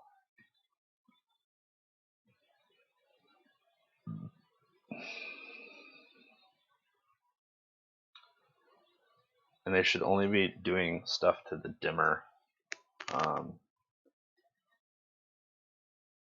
Protect. Do some fun stuff with that. Alright, so we want these to be temps. And oh, but they bring them up to full and not back down. Interesting. Isn't that counterproductive to what a temp is? Is it maybe because it's on super right now? What if we make it a swap?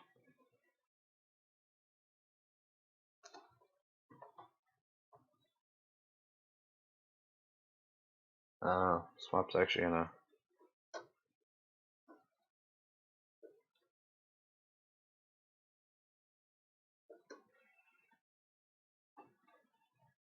I think that's over swap.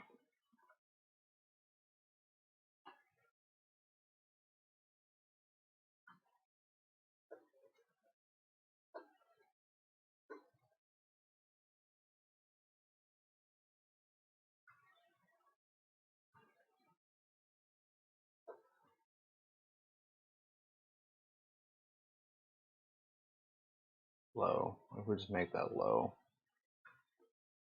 So if I off this and hit go,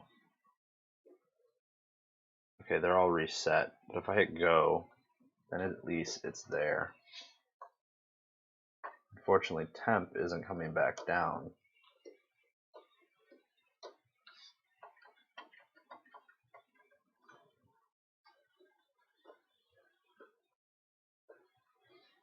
And it also knocks it out. That's probably what's happening.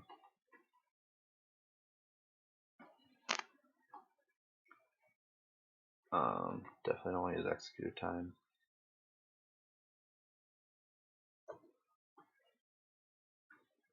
Okay, so now I don't have my control anymore. So we just set the highest.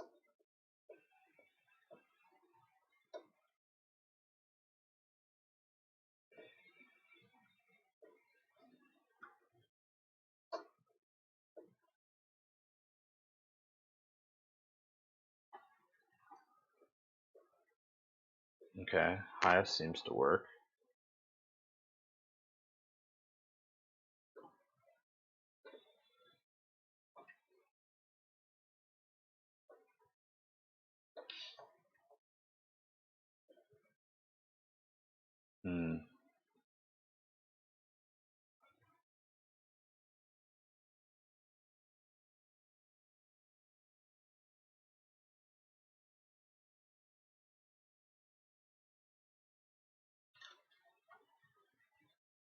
Oh, you can lock the settings.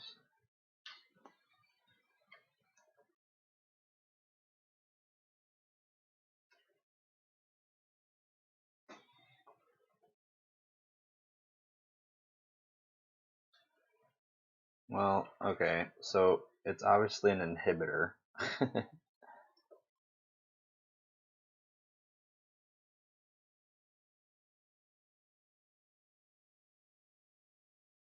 I don't want the button to knock it out.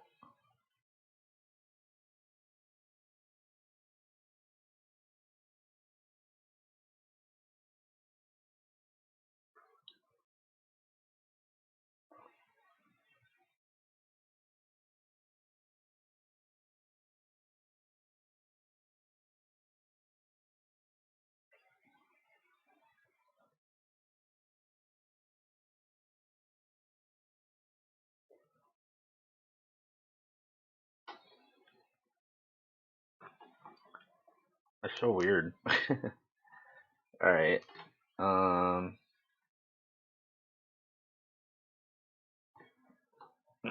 need that. Released first queue.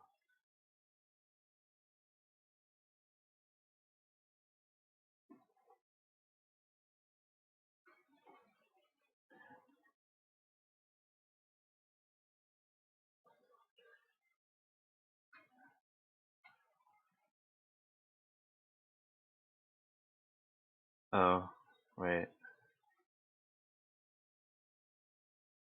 Crossfade mode.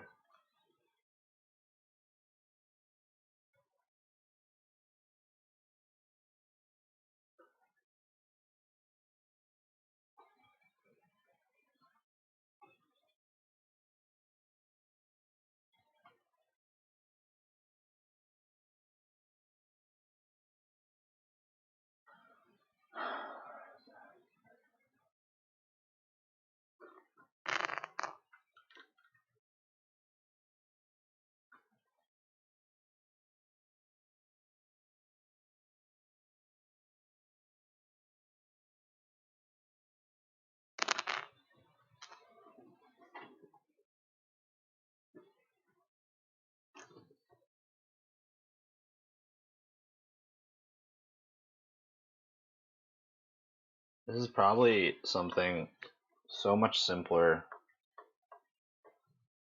Wait. This one's working just exactly how it should.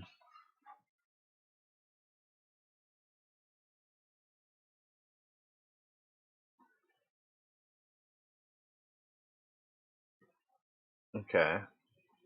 What's the handle? Handle's a flash. Okay. That's the difference.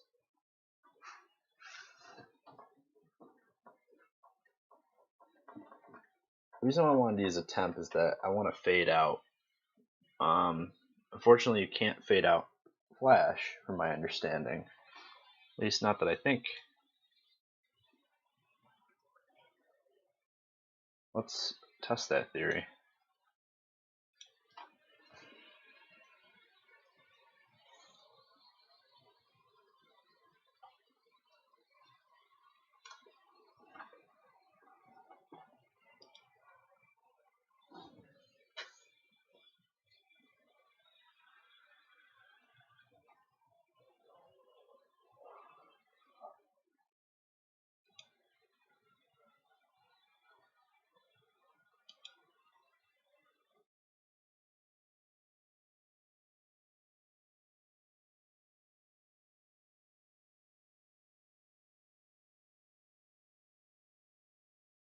Execute a property.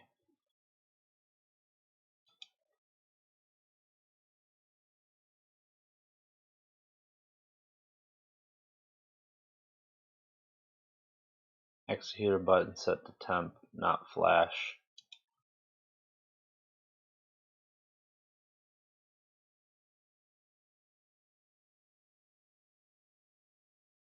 That's MA2 though.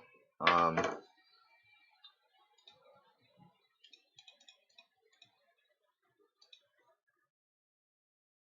wonder if MA3 has.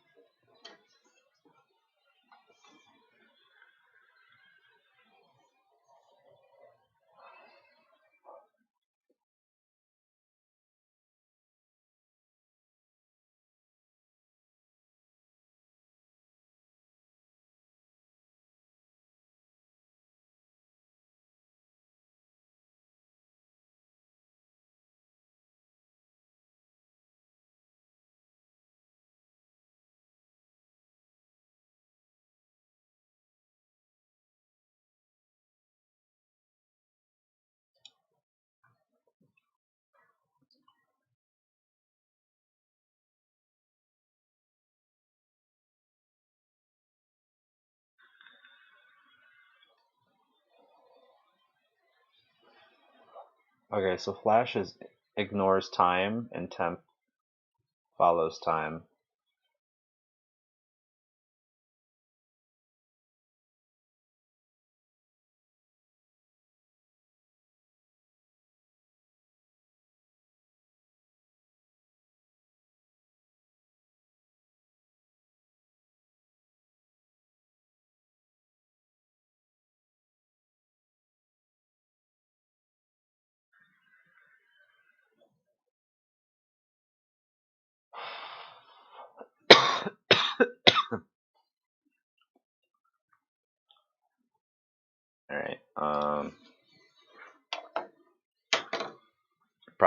is, of course, we set this to temp. And which one am I on? This one. And it turns into an inhibitor.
Alright, what if we just turn this off?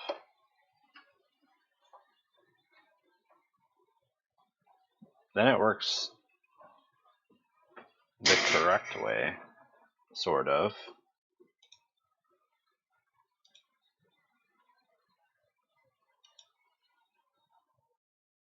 Of course, with the problem be that you need the fader.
Alright, so I can't even get a Q time, fade out time to work with it.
Okay, why doesn't temp come up?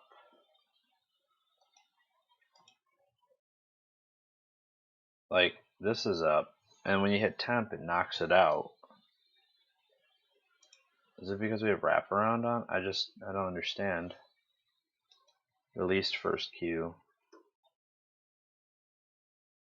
Maybe it's auto start we have on that's screwing everything up.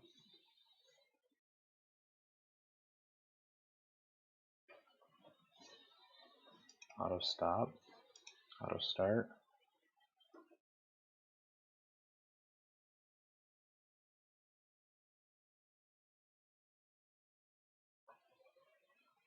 The problem is temp knocks it every time.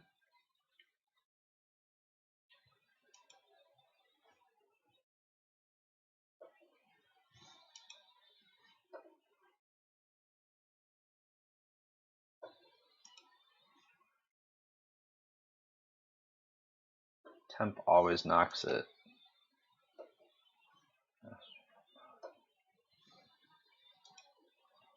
Auto fixture.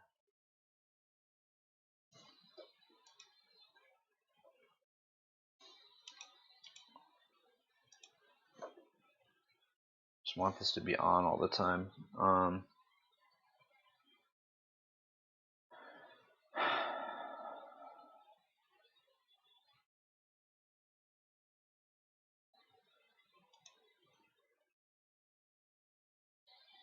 It always knocks it out.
Maybe that's just the case.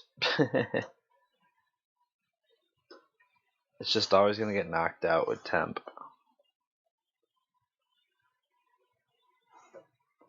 I just don't want temp to knock it out.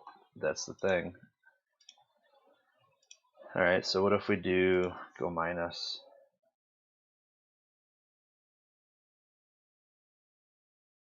Does the same thing, knocks it. We go plus.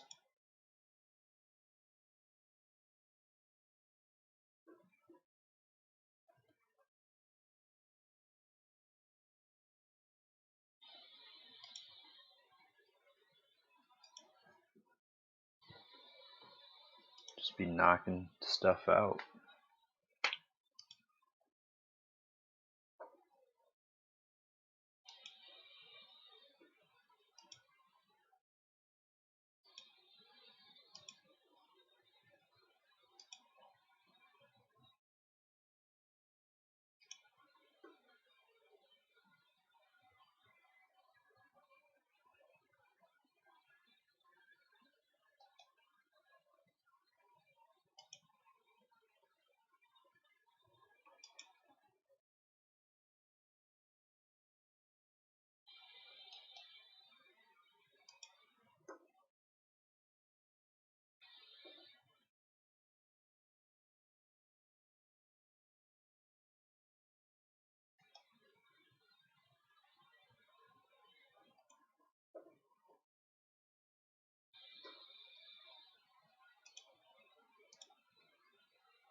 I see.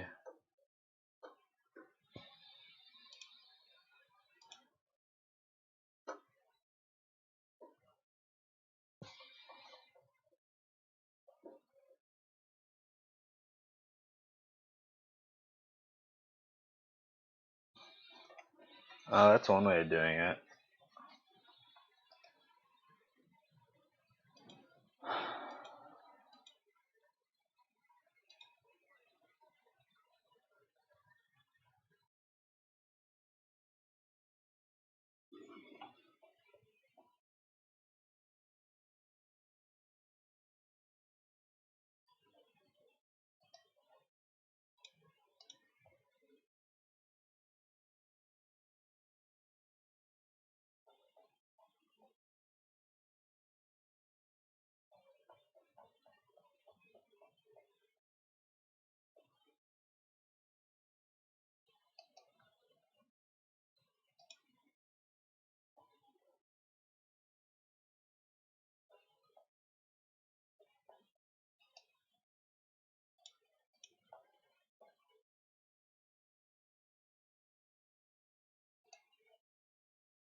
So, out delay.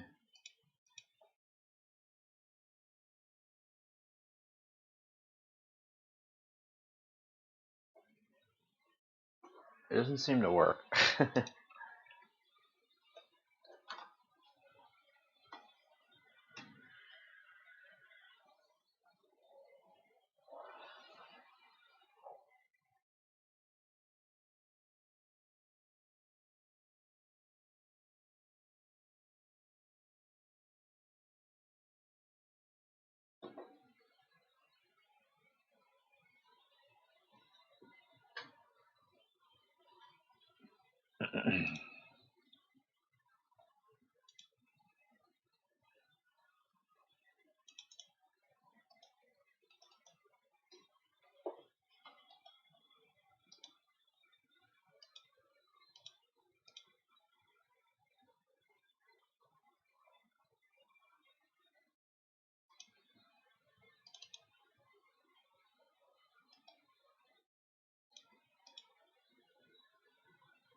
Oh.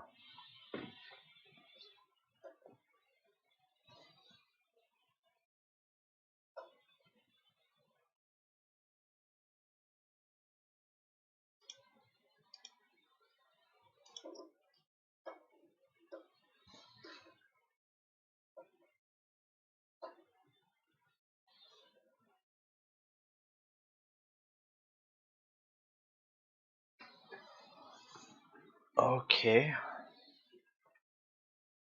So something's working.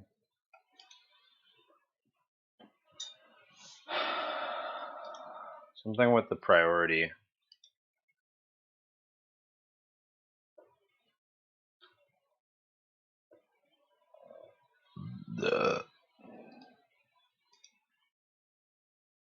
Something that doesn't work with HTTP.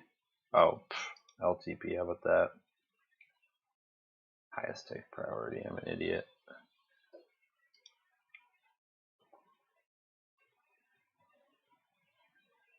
Okay, so one issue that's happening,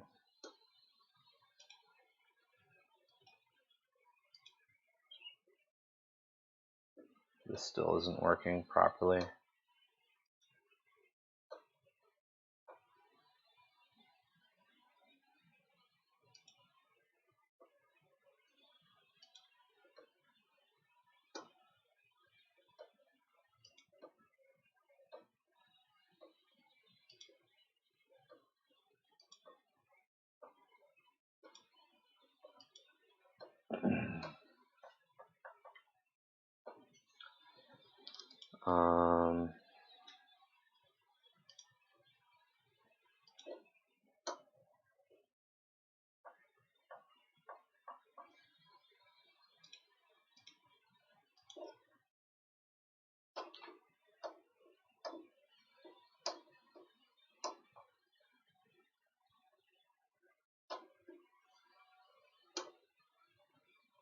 Um, my in host start, there we go. So, boom, boom, boom, boom.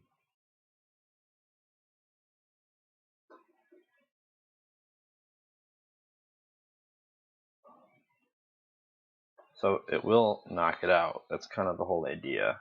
And then I have to fade back up. But then at least I have fader control.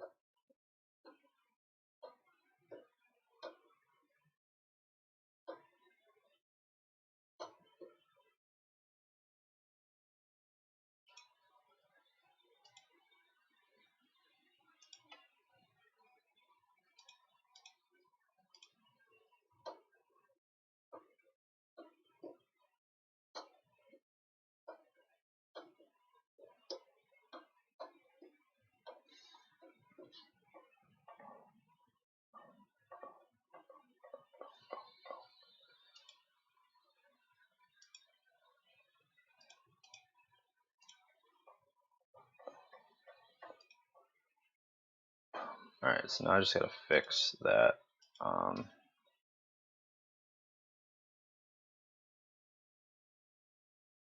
Can this just be 0? Boom, boom, boom, boom, boom. It can't. So we'll do the off cue with like a second. Boom, boom. And we can even do something like 1 through 0.5. Oh, 1.5 through 1, please. No, it's not gonna let me do that. That's freaking crazy.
Cool.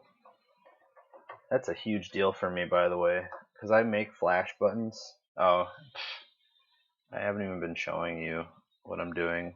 Just kind of stupid. Oh, wow.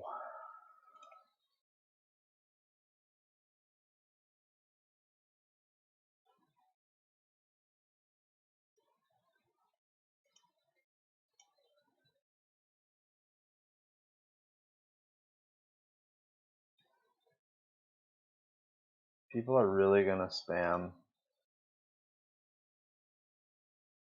with bot stuff. That's so annoying.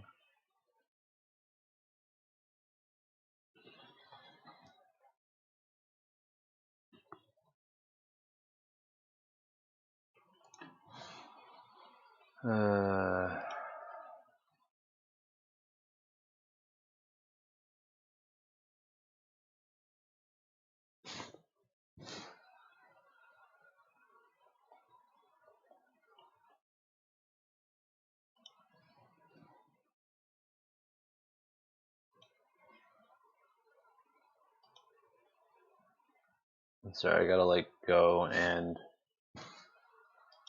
block comments now.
Don't click those links.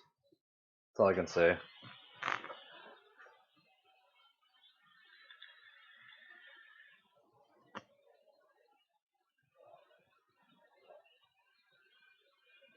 I feel useless. I did all that work and didn't even show it, so I'm gonna just show it again.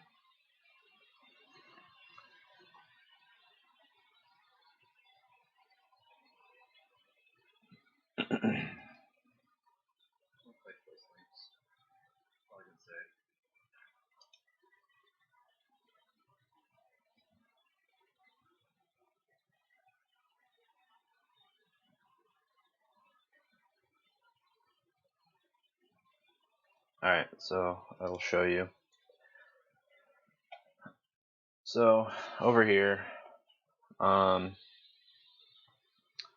I did was I created, there are two executors, one being at 100 for each of my two main upstage lights. So we have my quantums and my vipers right here.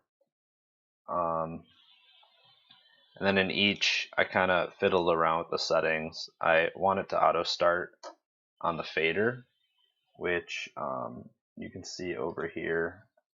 like here's my Vipers, here's my Quantums. So they're temp faders, or sorry, they're masters now. And they're set to their default, which is LTP and soft LTP right here. So that'll work just fine. And then over here, then the buttons underneath are temps as well. And because they're masters, they need to be up. And then when you activate the temp, it will knock it out. But the nice part is now I have a flash with a fade out. And I can easily change that. Now what would be fun is to create a quick macro underneath these. I probably won't use them, but it'd be fun to make a macro that went and changed the fade time on that.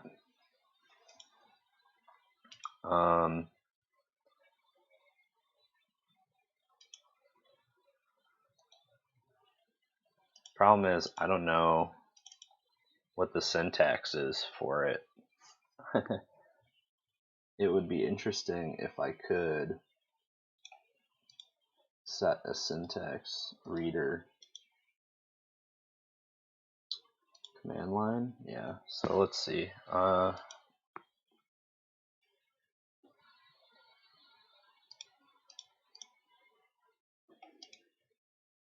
Okay, it doesn't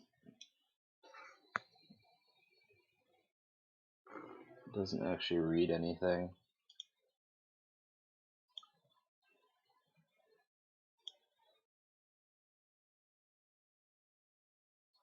I'm gonna make a command line. It's just gonna be command line.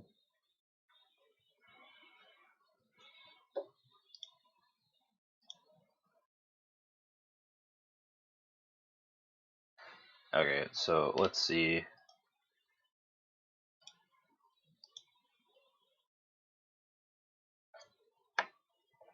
That doesn't actually do anything, which is kind of annoying.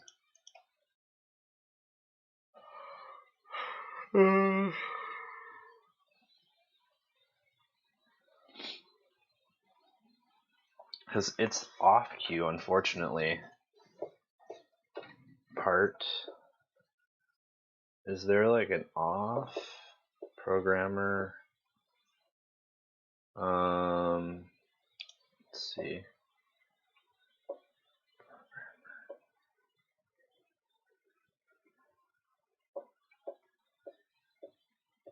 Cued fade. Is there an off time?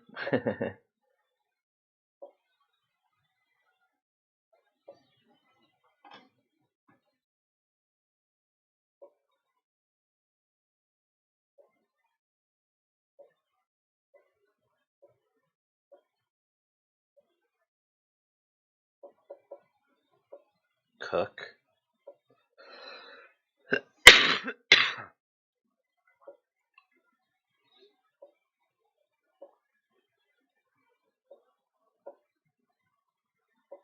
Are you gonna have a low light? That's nice.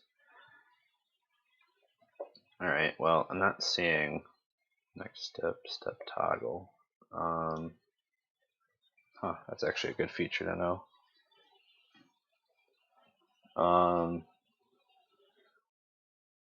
Okay, so yeah, we could fiddle around in macros.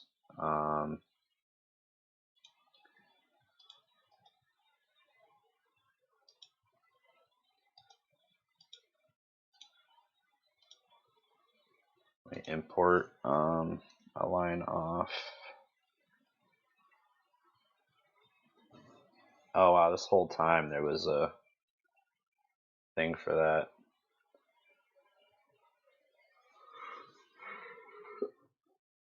Beam, blind, clear one selective, clear two active. Yeah, those are good to have.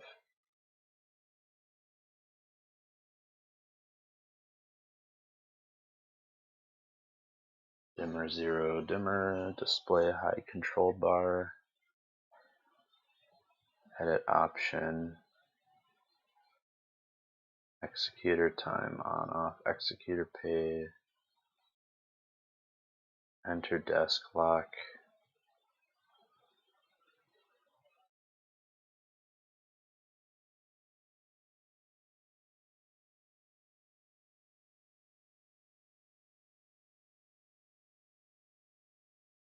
There's a flyout phaser. Somebody actually made this? Huh. Flip button would be useful. I'm gonna have to keep that one in mind.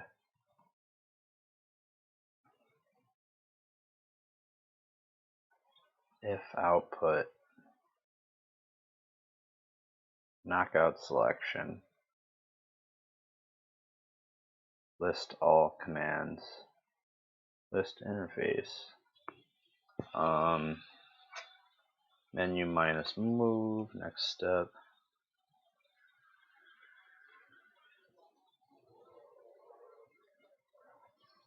Cops.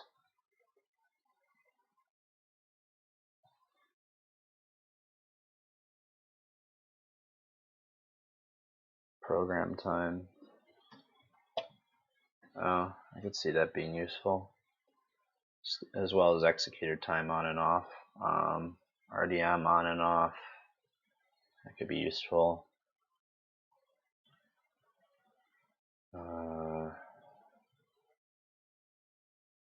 Repeat layer. Save show. Shuffle selection. That'd be fun to put on my executor stuff over here for programming. Update selected queue. World is selection. So there's a lot of good cues here, but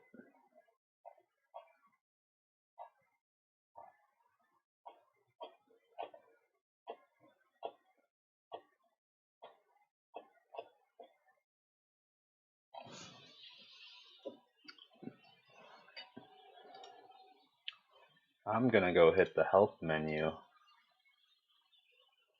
for macros.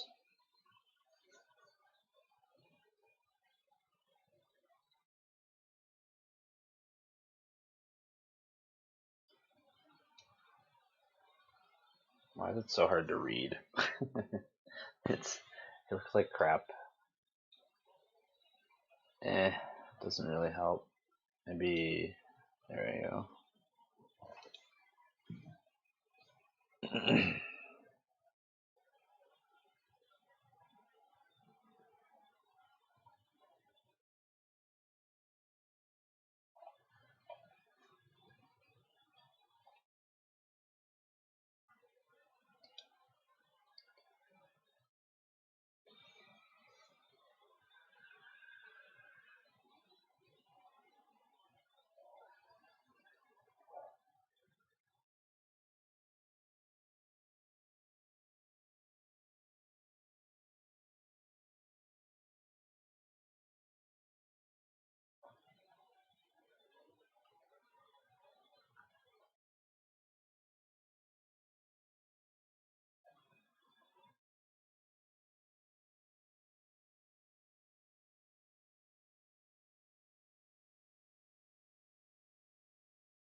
Oh,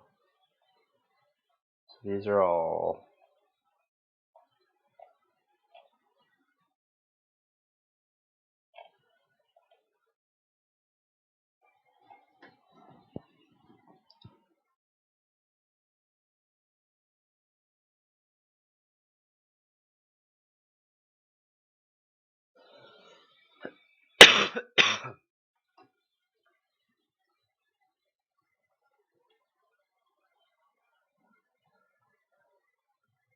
hmm.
Let's see.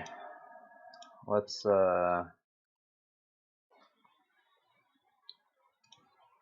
try some. I want to change time.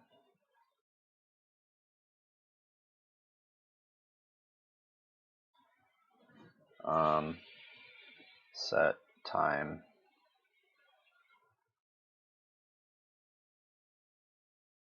Oh, let's see if there is time.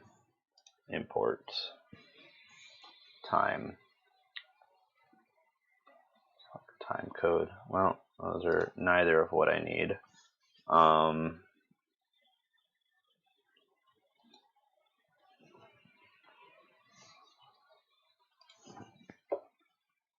Q fade, Q delay, Q fade. So we can just get away with Q fade.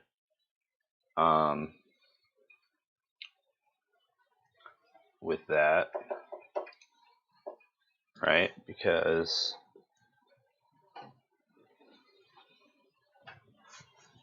time Q fade 2, please. Illegal object. Q part.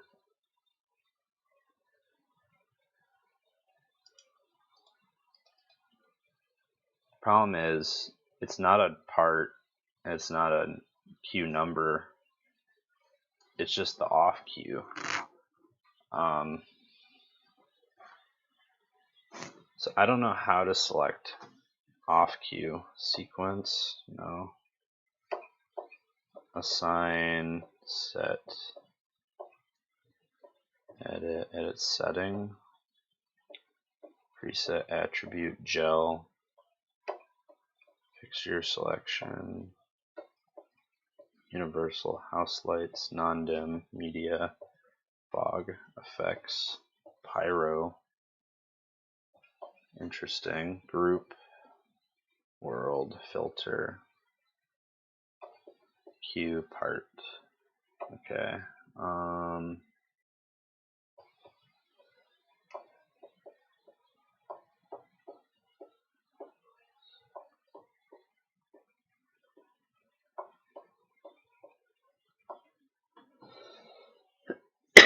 Oh, you can hit call. I wonder if it's like call cue. Off twice is going to bring up a menu to turn off sequences, so we don't want that. Paste, insert.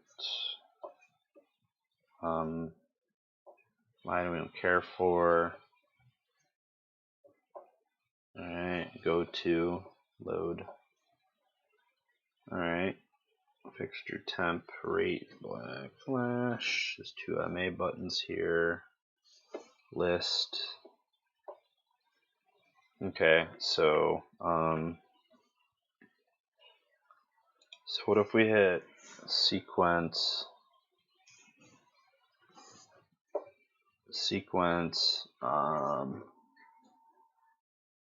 4 time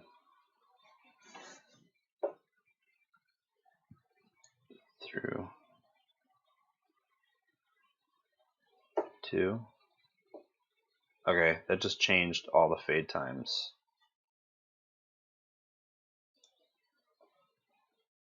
But that also does in fade as well, which we don't want.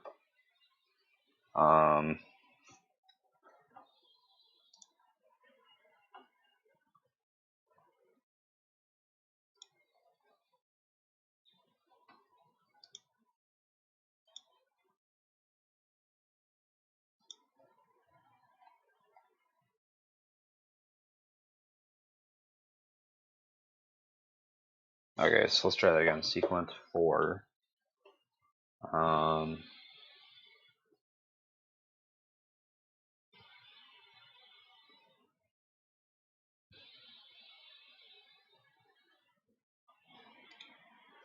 we specify 4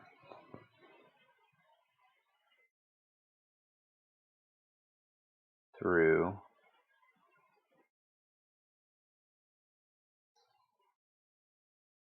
Q fade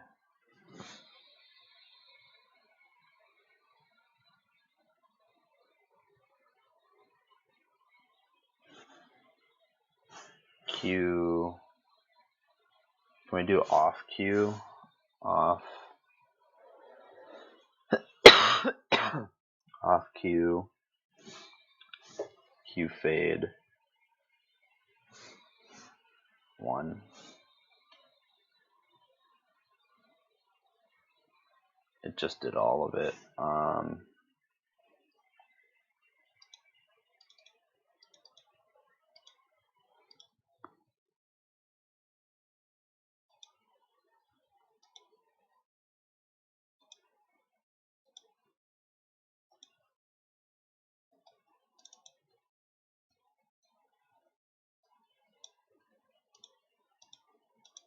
Click on a line to copy it back into the command line. I wish it was that easy, yeah.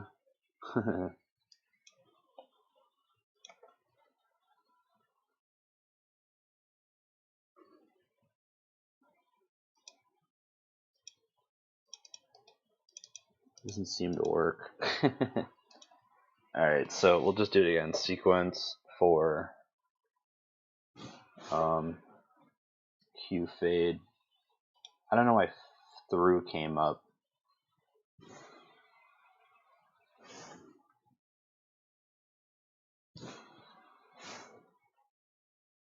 Hue fade.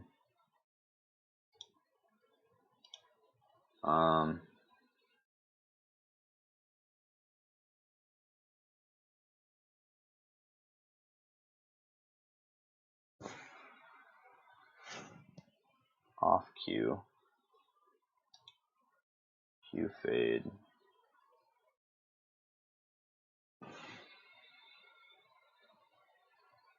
Legal property. Oh.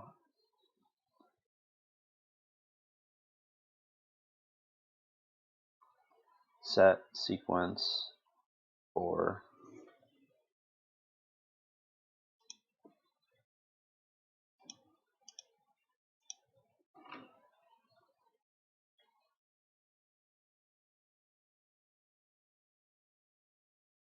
sequence 4.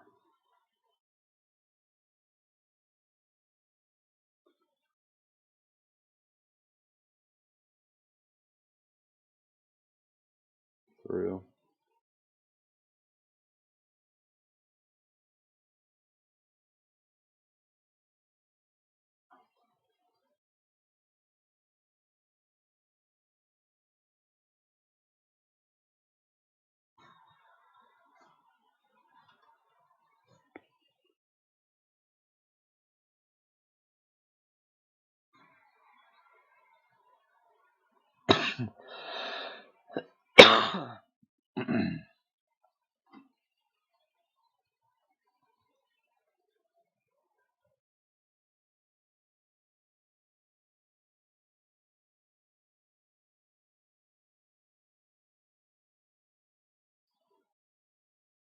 Through.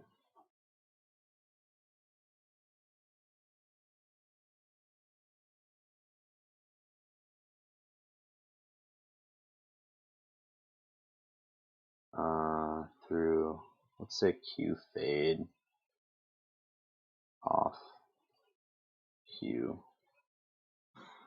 2.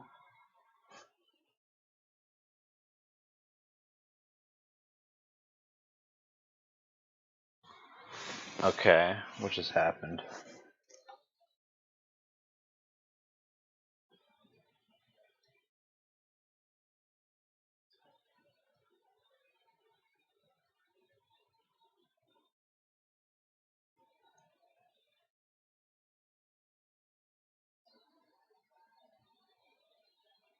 Oh, well, wait. Off Q. Did I just do that wrong? Off. So I have off Q.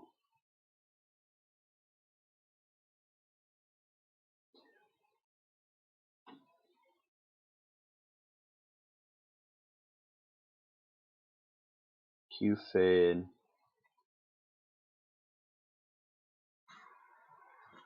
Two.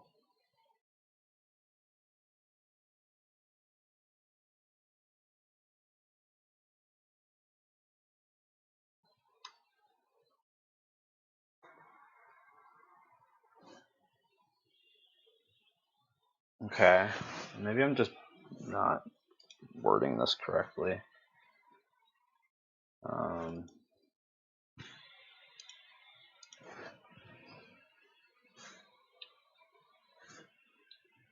Syntax set off Q time MA2.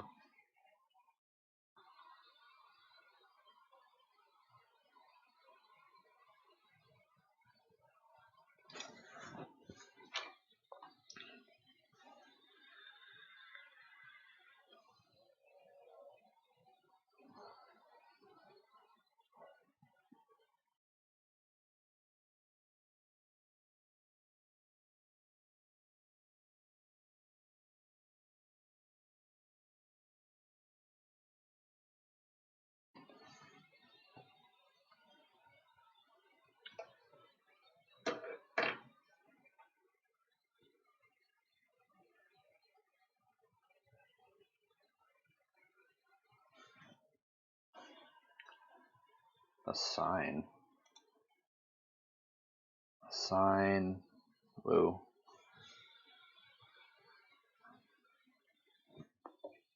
assign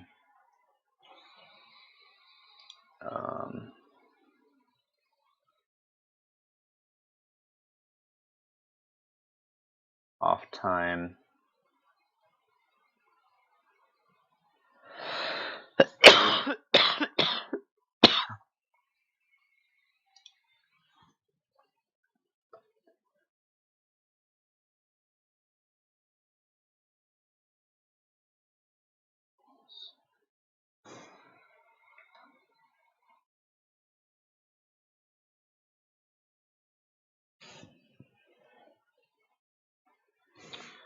assign sequence for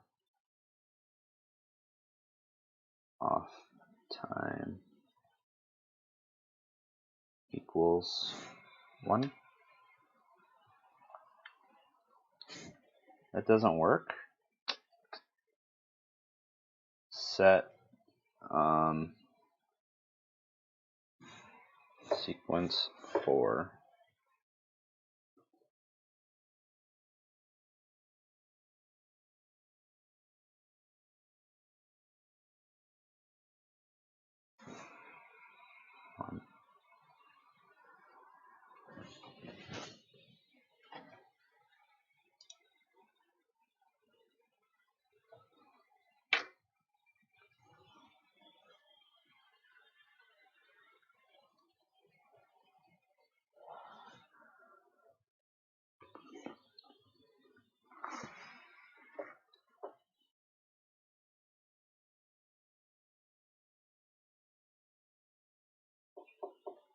maybe it's sequence for assign.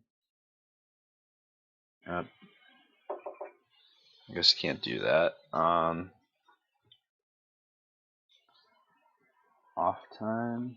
I don't think I'm typing in the right place. Off time. Fixture off time. Yeah, no, that's not.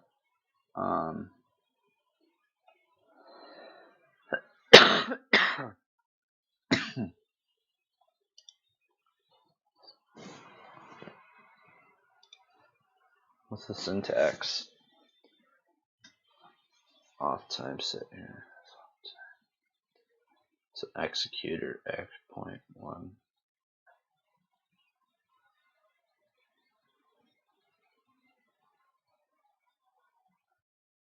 pretty sure I can get away even instead of saying executor or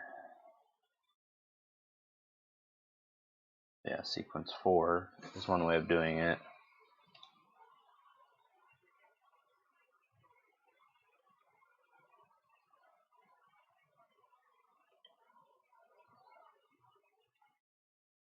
Assign sequence.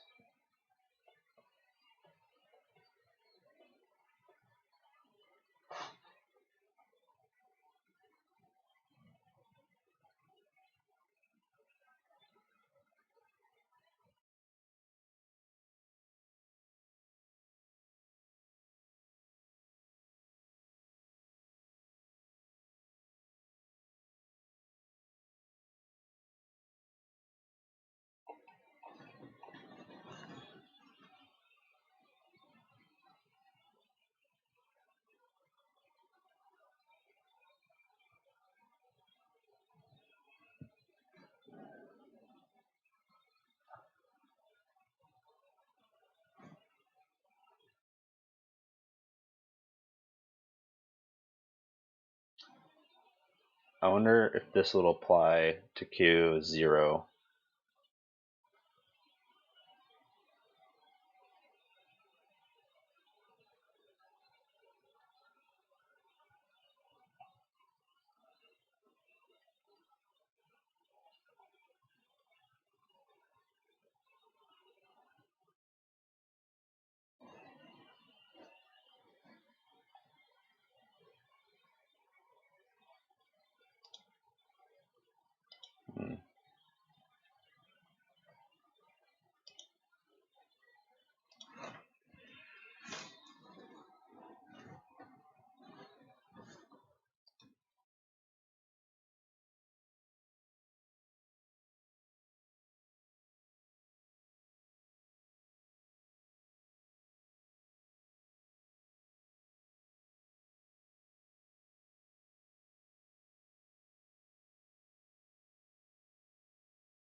Let's try that. Sequence for Q off time,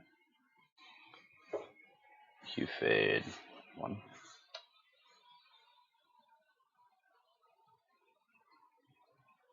Oh, off Q. Try it again. Sequence for Q off Q, time 1. Hey, there it is. We're doing it.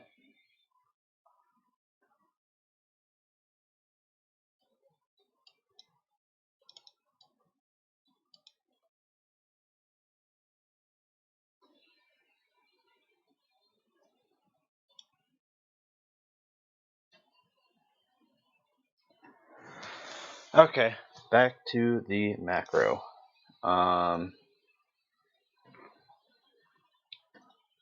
So it's gonna be sequence. Wow, I actually have to type this out. Sequence for Q off time,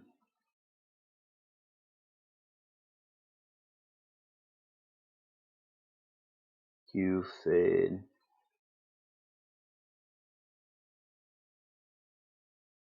.75.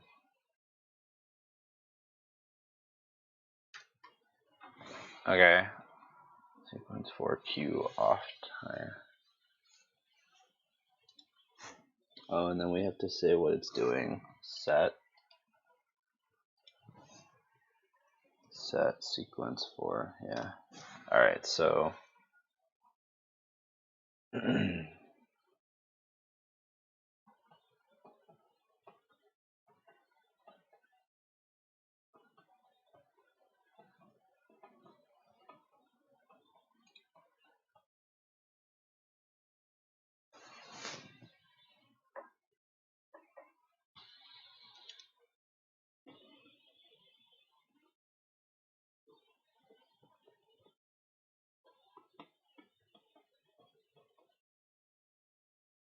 oh, because it's off time now. Off Q. Off Q. Q fade. Set sequence for Q off Q. Q fade. And then the time that it wants.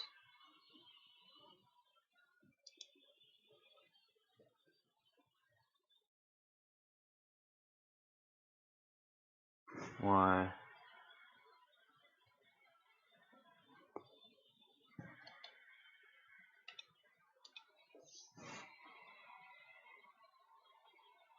We don't need this.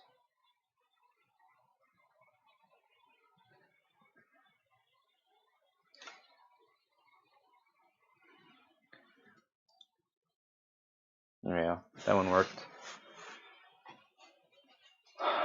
That's sequence 4 and 3. Through 4. Let's see.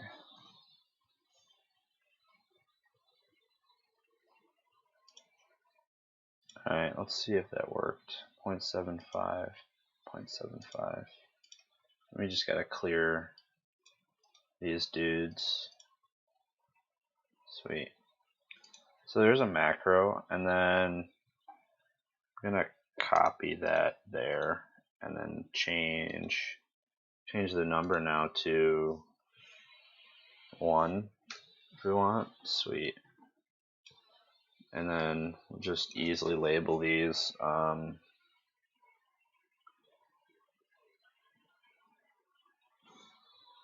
Q out, fade, time. And this will be 0.75. Apply that. course, I can't see it.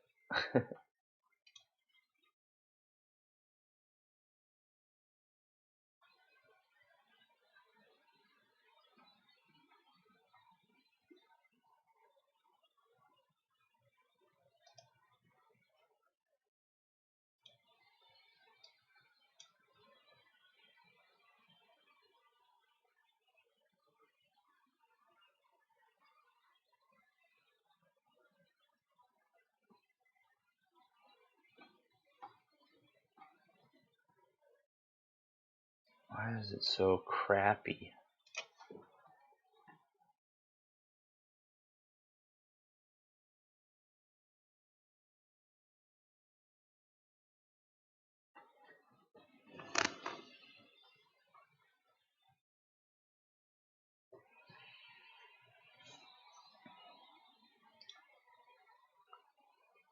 Cue out fade time.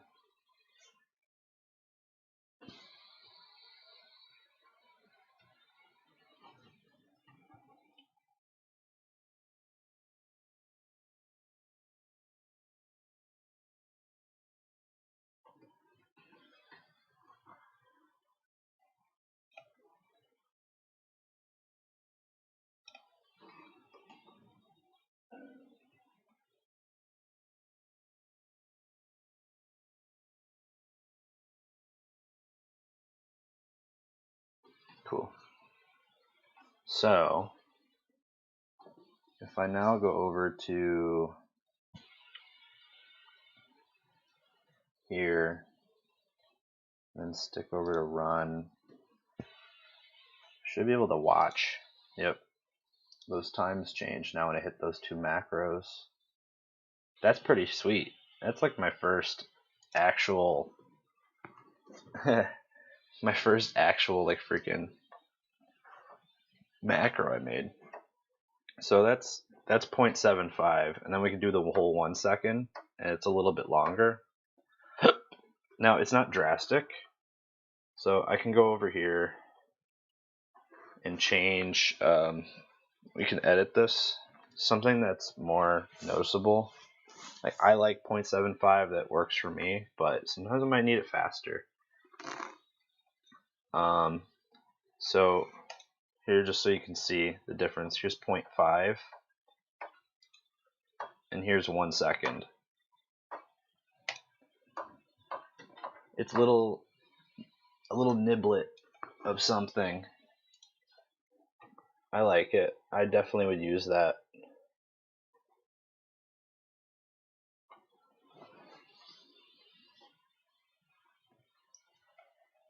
Backing the crap out of this.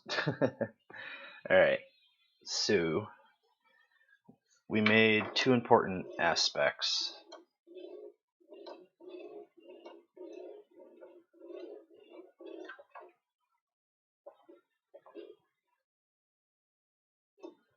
I would love if this was not a master.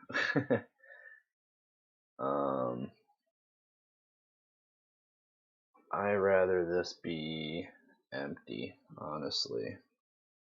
Actually, not even that. I would rather this be... Oh, dude. I mean, it could be a grandmaster.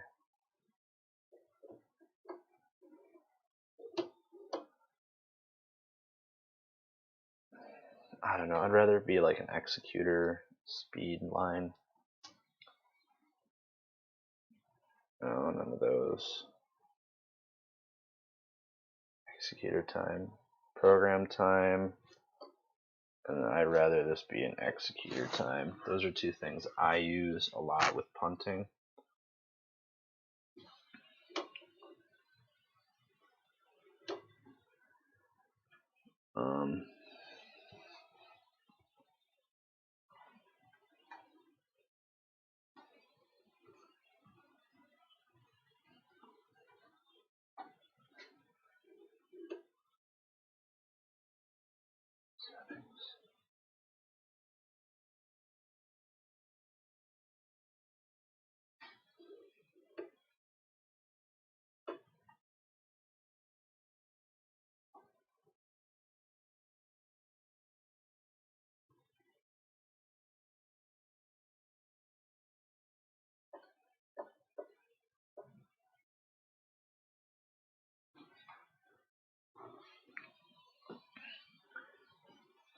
if you wanted to in theater, have this as fader sliders. You can do whatever you want there.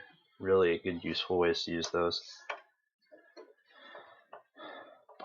Boom, boom, boom, boom, boom, boom, boom, boom, boom, boom, boom, boom, boom. All right, so cool thing we can do now is we can make a cue list. I could copy this into here, and then copy this also here.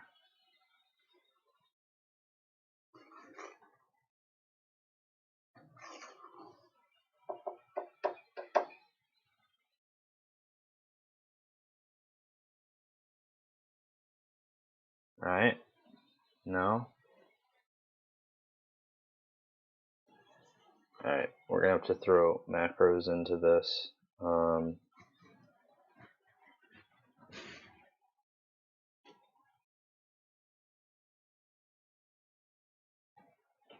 I select multiple? Maybe it's gotta be a sequence. Yeah, it probably has to be a sequence.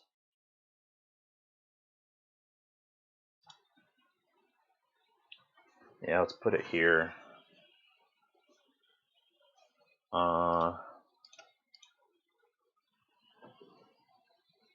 We'll make it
can I throw a new cue in?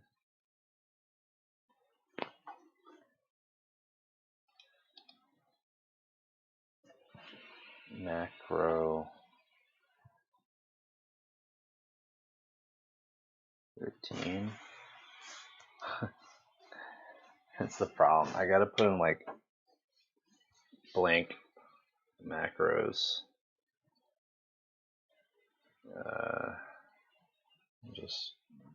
Just clear that out.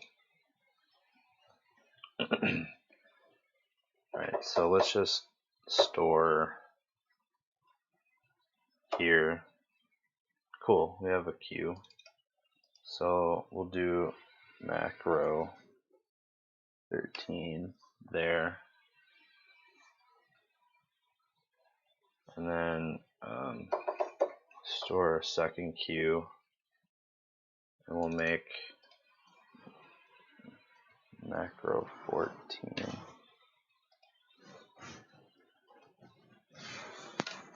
Alright. Cool.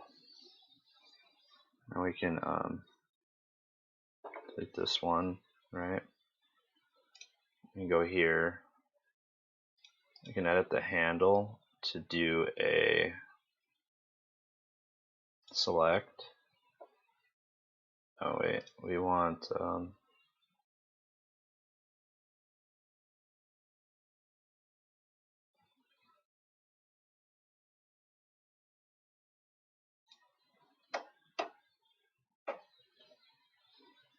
right?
Okay, so it's working.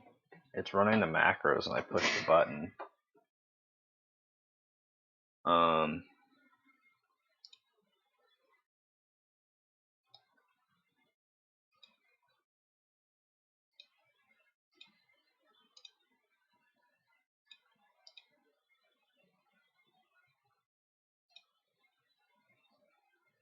that's not what I want. This one I want.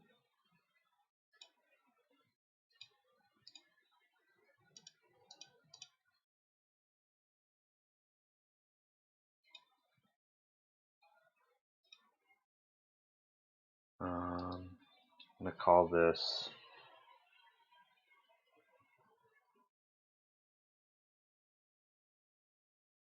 Q out fade time macros.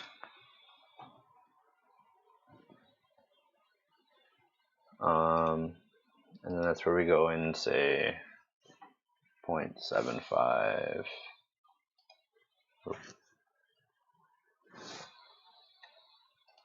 and 1.2.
In this video, I'm going to show you how to set a startup macro that will fire every time you open your show file. This is a really useful feature, and after I show you how to do it, we'll talk about some creative use cases for when you might want to set specific startup macros. But for now, let's jump over into MA and I'll show you how to do it. So here I have the command screen of my default show file that I use for everything from festivals to clubs to corporate shows. And this screen we're looking at right here with this macro window in it, it's referred to as screen 1. And I'm going to be showing you everything about this process on screen 1. But if you're on an actual console, obviously you can do this on any of the screens. There are a couple of ways to get into the setup menu. You can either click on this little soft key that says setup, or you can actually type in to the command line setup, and that will bring us into the setup menu. And since the startup macro is a function of the show file, we will go over into the show file tab and go down to playback and MIB, or move in black timing. We'll talk about MIB and manual MIB in a different video, but let's pop over into playback and MIB timing, and you will see we have some options here, one of which is a option that says startup. If we click on this empty green box, we get one of these little pop-up windows that comes up. If you click on this little plus, you can get a full keyboard if you're working on a touchscreen or you don't have access to a keyboard. Say you're on like an MA2 Ultralight, which doesn't have a keyboard, or a backup power supply, or motorized faders. You can type in stuff using that little plus on there. And all this edit startup window is a command line. You can do anything that you could think of to do in the normal command line. You can put that in here. So I guess theoretically you could run a whole show off of the startup command, which is kind of interesting to think about. Now, this startup line isn't considered a macro per se, but you can trigger macros with it. You can also dump variables and all other sorts of stuff into this line. Let's keep it simple for our first example. Let's use the command login as our startup command. So now if I go and save this show, because remember, if I loaded this show without saving, that startup macro wouldn't be in that show file. We're gonna go to load show, and I'm gonna load the show, and I'm prompted with a login page because that first command that fired once the show file opened was login, which is actually kind of also logging you out at the same time. If you log out, if you just use the phrase log out, it'll just sign you in as the guest account. So I'll go ahead and log back in as administrator, because that is the user and user profile that I have on my master show file. I used to mess around with having like cool login pages and stuff, but I found that it actually slowed me down when I needed to troubleshoot some things. So I have since switched back over to having just the default, which is administrator as the name, and then the password is admin. All right, so now we're back in, and I'm gonna go ahead and delete that from our startup line here and resave the file. Okay, you guys are with me so far? Okay, good. Let's do something else with this. So we're back on my command screen here, and I have this macro window that has no macros in it. I can bump over here. These are my programming macros, like an matrix window. But let's go ahead and create a new macro called startup.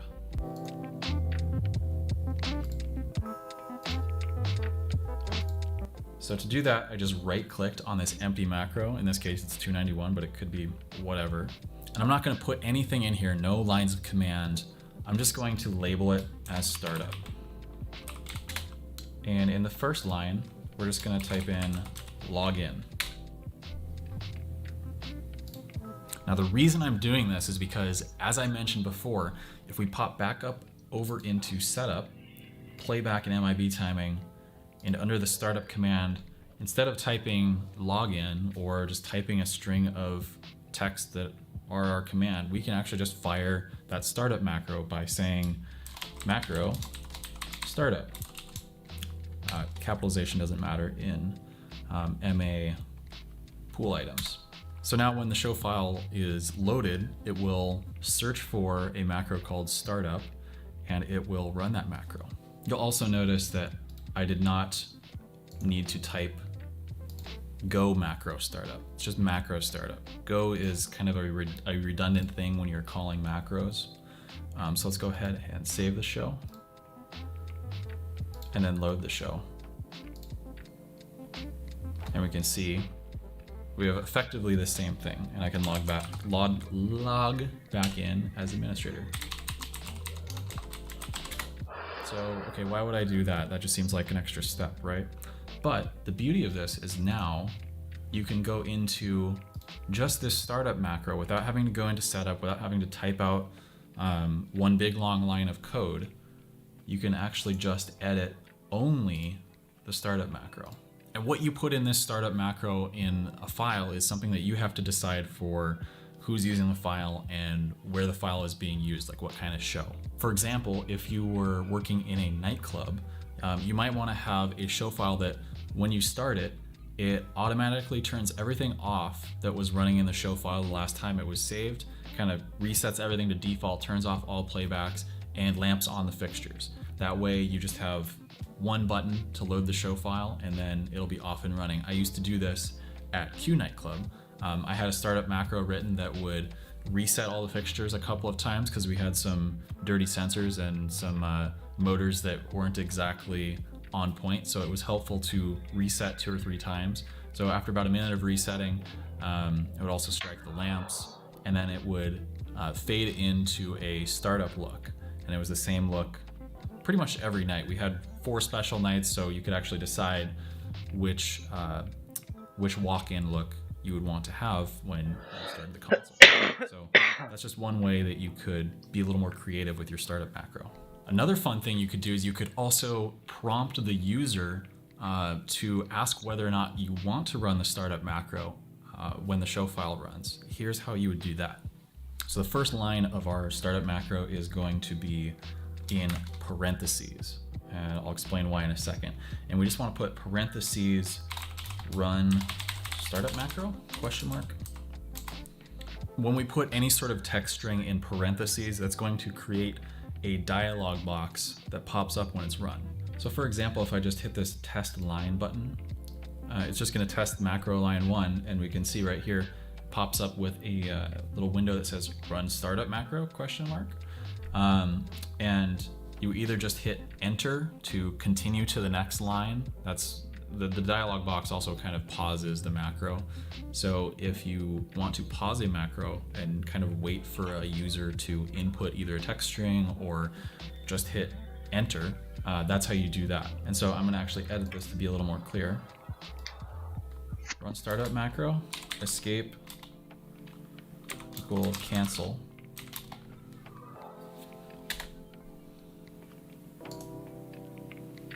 And then enter equals run. So now when I hit test line, it's going to ask me run startup macro, escape equals cancel, and then the dialog box is a little too small to actually see the full text, so I'm going to abbreviate this. So I'm going to just do startup macro question mark or start macro. And that should be enough. Yeah. So that's enough to fit in our dialog box. And then we could have line 2 be login. All right, so let's give that a shot. Let's save the show file and then load it right back up. So now we're prompted as soon as the show file starts. Start macro, escape is cancel, enter is run. So canceling it would just be hitting this X, or if we just hit enter. It's a fun little macro. Probably will use it if I'm actually working, but until then I don't really need it. Anyways, I'm gonna wrap this up because I gotta make dinner. It's been 4.5 hours. Probably a good place to stop.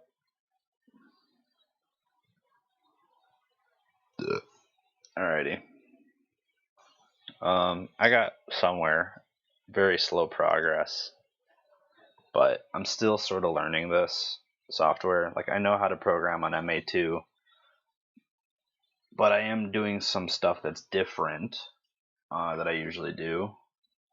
Because normally I just do group masters. This I actually made a proper master. I haven't actually tried it with the other queue active.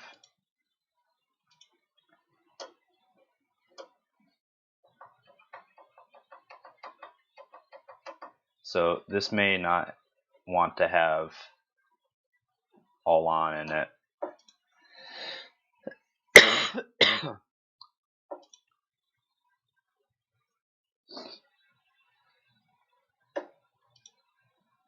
Can I edit the queue?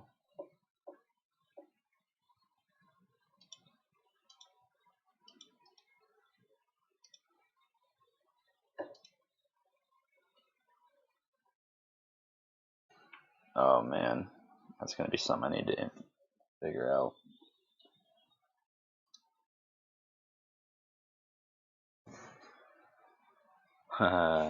Can't just edit.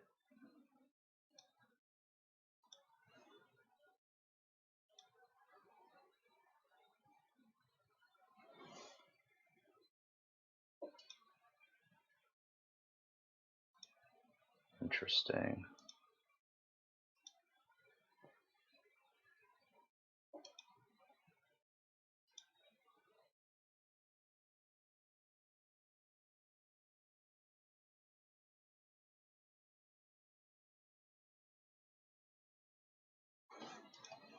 Interesting.